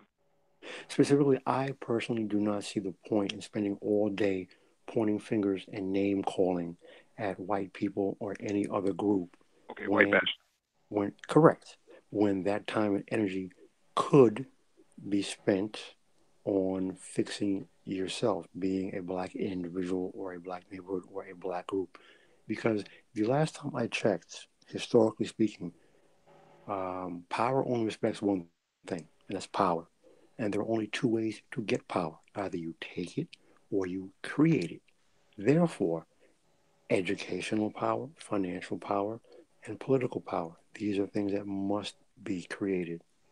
You cannot, you cannot, you cannot attack any other group then turn right around and then beg that very same group for respect. That does not work. So, with all of that said, uh, there needs to be, or there should be, a shift within Black people and within the Black community as regards to those Black men and women who are ed- educationally focused, technologically inclined, because the future is technology. That's where the future is. We that is discussed here in this space many times. So if you're not a part of that future, you will get left behind and you will be outside angry, protesting, marching, pointing fingers, and name calling. And that's circular. It actually goes absolutely nowhere. You gonna say something, Lino? No, Okay. Well, what I was gonna add to that, what happened, in previous revolutions, people could find a place because things were still analog. So there was still manufacturing, there was still warehouses, there was still things that had not been automated. But now that things have been automated, and now you have this fourth industrial revolution, there's no way to reverse artificial intelligence or machine learning or lines of code to appease a demographic that has not kept up with the transitioning into the fourth industrial revolution. So this is we're at a point where it's now or never. If you don't figure it out by 2035, 2040, 2045, you're finished. Correct. And, listen, I love cars. I love driving. I go to the Nürburgring at least once a year to race. I race here. I have a track car. I take my track car strictly from the house to the track. So I love cars. But understand something. Mitsubishi Evo. No, no. No. It's a track built E30. Okay. But autonomous vehicles and electric vehicles, that is the future. Okay, we will see more electric vehicles before we see more autonomous vehicles, but that is the future. So I could, you know, kick and scream and say how much I don't want it to be, but that's pointless. So either you can embrace the future, and the point that I'm really trying to get to is individuals my age. I'm in my mid 40s. We're not the future. Yeah. So people like my daughter, who's in her early 20s, Mhm. and God willing, if I have any grandkids, all they will know will be full electrics and autonomous vehicles. Okay, so if if you do not, as a demographic, embrace that now, the same way as a demographic, who seem to have a problem with capitalism, you know, any tool, any tool is a tool to build or a weapon to destroy. It's how you use it. But if you make a conscious choice not to use it, how can you complain when it's used against you? Mhm.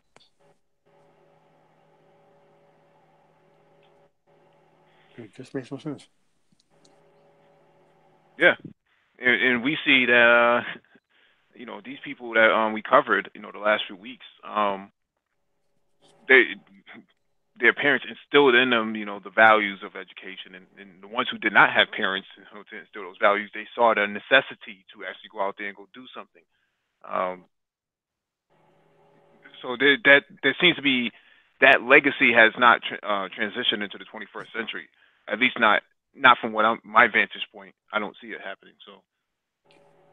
I agree 1,000%. Mhm. I really do. There was a lot that was lost. There was a mindset that things have gotten better and come far and things have changed, and I don't see it. I am of the belief that in many ways things have actually gone backwards. Mhm. At at the very least, stayed stagnant, if not gone slowly backwards. Okay, so at one point, many of the mindsets and the cultural and intellectual environments in which Men like these individuals who were covered tonight, those cultural and intellectual environments under which these men thrived, they largely don't exist anymore. All right, what exists now are fashionable clothes, clown shoes, and worrying who's sleeping with someone else. Well, I would say that those obstacles have become institutionalized. So you don't really see them. They're kind of invisible from a human standpoint, but they're actually written in code, or which would be considered law. And True, but you know, I don't want to diminish the value of it because stop and frisk was really real. Um, oh, you, you it, know, um, redlining and things of that nature became were real. I'm pretty sure you agree, but I'm just make sure that everybody who's listening to us understand that we do acknowledge that. So oh yes, I do. I mean, hey, listen, I live in a city where stop and frisk was created, so believe me, that was a major, major problem here. Okay, and we still see the lingering effects here. So I am in no way diminishing. I am in no way diminishing any structures or anything that's in place. But when I look around, okay, you know, listen, here's the thing. I in no way diminish anything that happened in the past, in no way diminish anything that currently exists in any way, shape, form, or manner. However, right now, 2019, you can call it only my personal opinion. Black people are not oppressed. They mainly oppress themselves with their self perpetuating mindsets. With everything that is in place, and it's real. But at this stage and point, it's about perspectives. And those who break free and change their situation and change their circumstance, there is no reason why culture as a whole cannot change to follow suit. mhm. I know you have any last thoughts before we close out. No, no, I don't. All right. Thank you all for joining us. We will be on Information Man Show tomorrow. So you can find us over there. Other than that, have a good weekend.